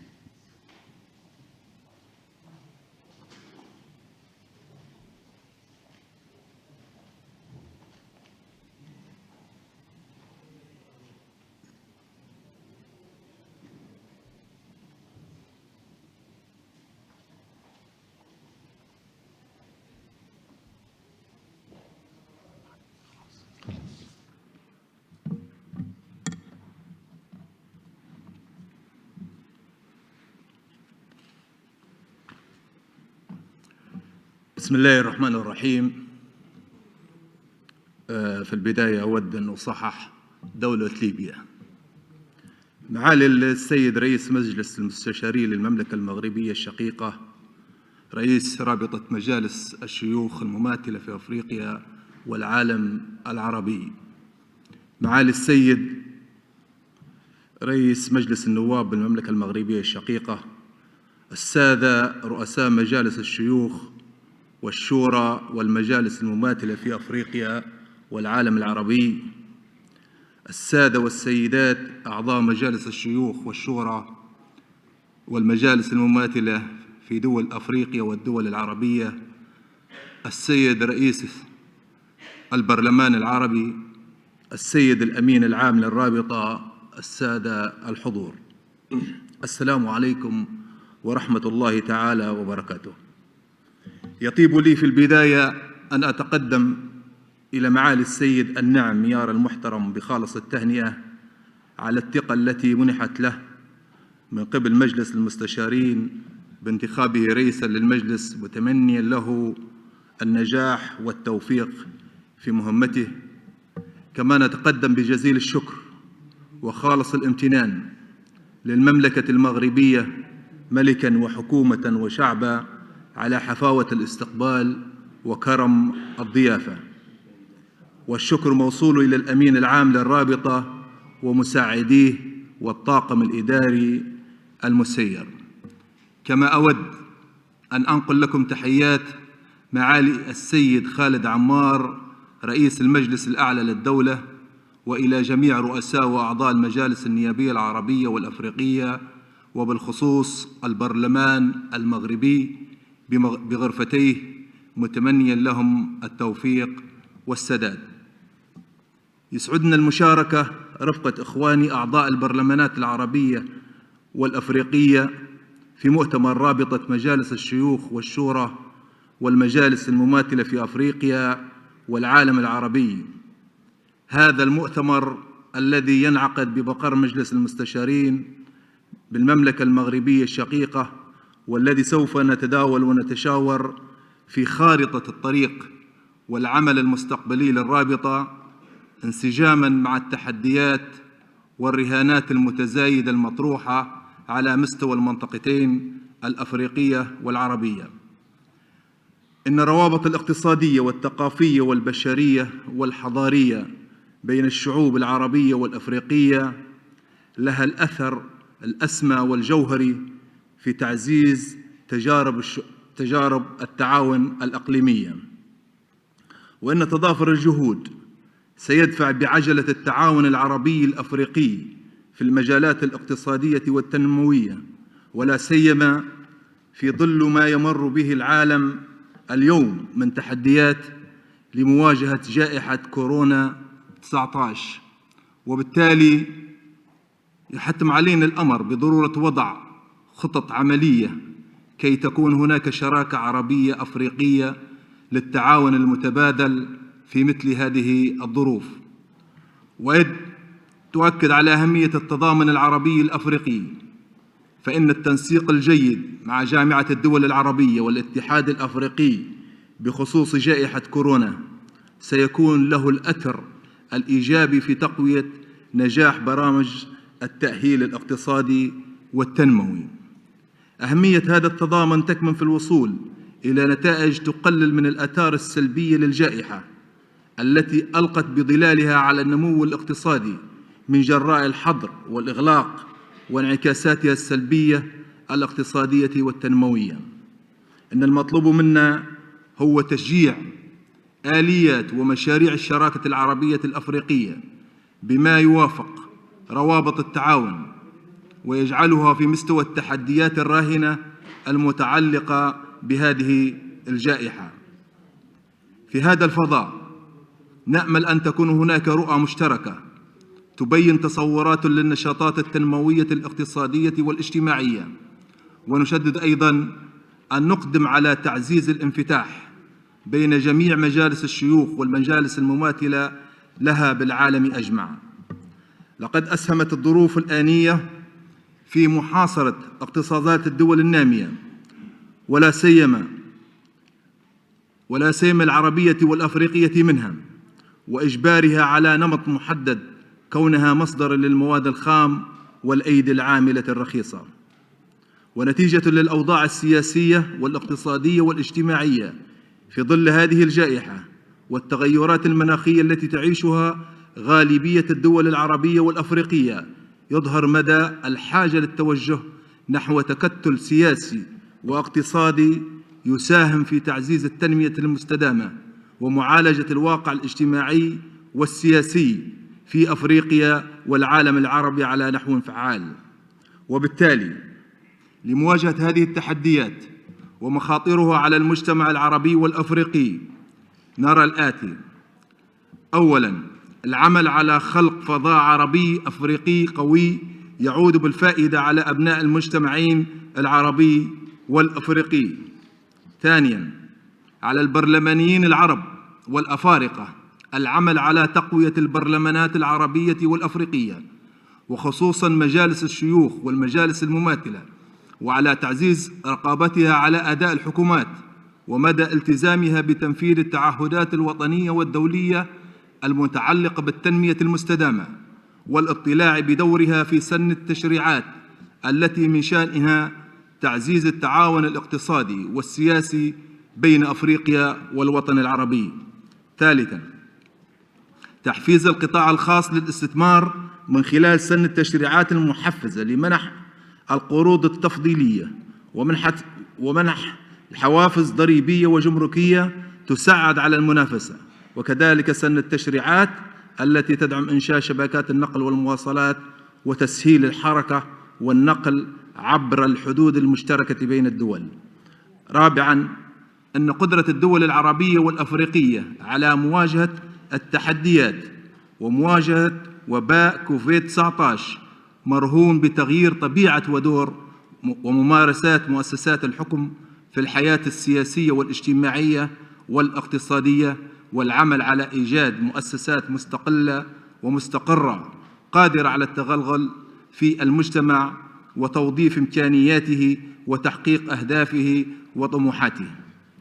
لا شك أن اجتماعنا هذا سيساهم في مزيد من التشاور المستمر حول مستقبلنا المشترك، وسيشكل فرصة مهمة لتعميق النقاش وتبادل الرأي حول أفضل السبل لتجاوز العقبات والاختلالات البنيوية الاقتصادية وتجاوز ما فرضته جائحة كورونا، وتحقيق الشروط المثلى لتحقيق التنمية المستدامة.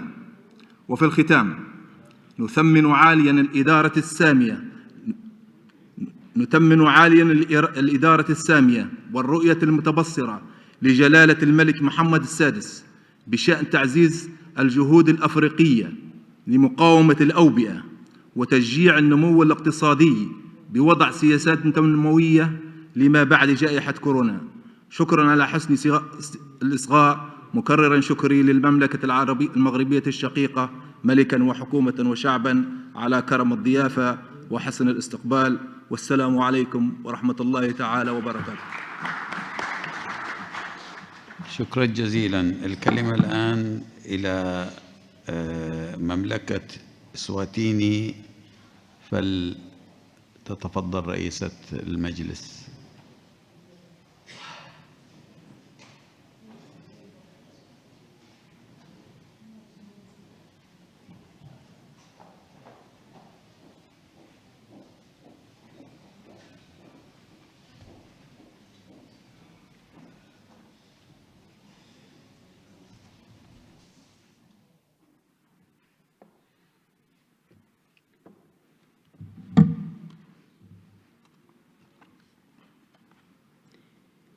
Your Excellency, Honorable Anam Mayara, Speaker of the House of Councillors of the Kingdom of Morocco and President of ASECA, Excellencies of Speakers and Presidents of Councils and Parliaments, Secretary General of ASECA, Excellencies, heads of delegations, and members of those delegations, ladies and gentlemen.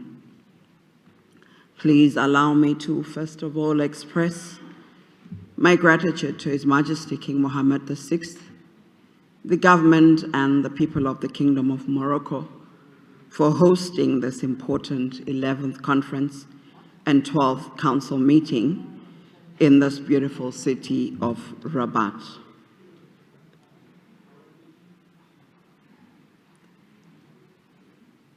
May I also extend my gratitude to Morocco's House of Councils for inviting us, the Senate of the Kingdom of Eswatini, to this very important gathering. It also humbles us to participate in such a conference where a number of issues and topics of great importance to Africa and Arab states are discussed. It would be erroneous of me not to express my appreciation for the warm reception and the hospitality we have been receiving since our arrival here. On the issue of Africa-Arab cooperation and the solidarity for economic development in the light of COVID-19, I would like to add our voice and say African and Arab partnership is a key priority, especially in today's realities, amongst which is the ongoing pandemic, COVID-19. The impact of the pandemic has shown us how interdependent we are and why it is so important for us to seize every opportunity to tackle these common challenges. For such partnerships to thrive, it has to be grounded in ongoing dialogues, like in fora such as this one, as well as bilateral cooperation between countries. Non-state actors such as civil society, local authorities, women and youth representatives, and the private sector may play an active role in economic development. Therefore, they must not be left out of any effort of fostering economic cooperation and promoting sustainable development. The sectors were the hardest hit by the pandemic due to the business closure and diminishing resources to sustain government programs, especially in rural areas. Most resources were diverted towards vaccines and other precautionary measures that had to be urgently put in place to avoid the further spread and death caused by the pandemic COVID-19. This highlights a crucial need for growing our partnerships in sectors that are specific to improving the business environment and investment climate in Africa and the Arab countries. COVID-19 exposed a serious lack of innovation and research in Africa and a gap in our education system. It also presented an opportunity to prioritize these areas. Hence, this forum can foster cooperation in areas that will boost education systems, research, innovation, and ICTs. Although there are also opportunities for business investments which will create decent jobs, more focus should be towards ensuring food security for our people. In the case of the Kingdom of Eswatini, a Reconstruction Fund has been established to revive affected businesses and to boost the economy. Parliament ensured that the fund is easily accessible even to small, medium enterprises and informal businesses.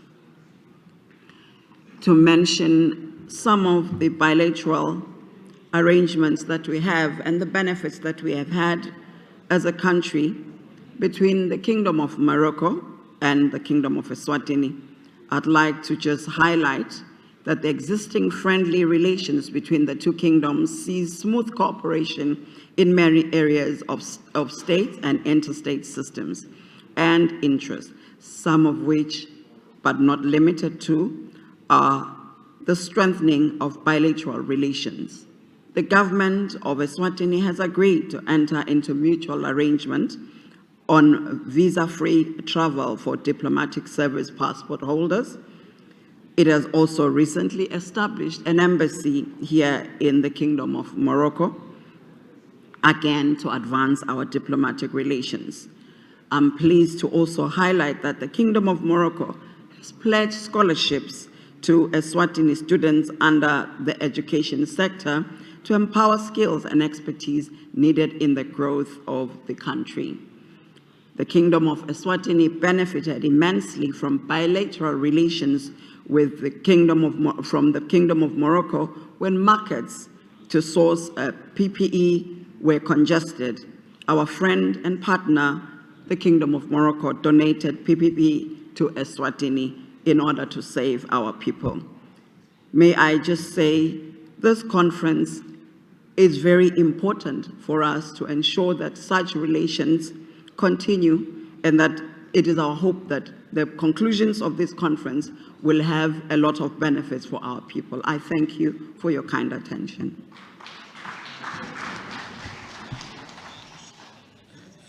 شكرا جزيلا. وبهذه الكلمة تنتهي أعمال جلستنا الصباحية اليوم، وإلى اللقاء إن شاء الله، ونرفع الجلسة.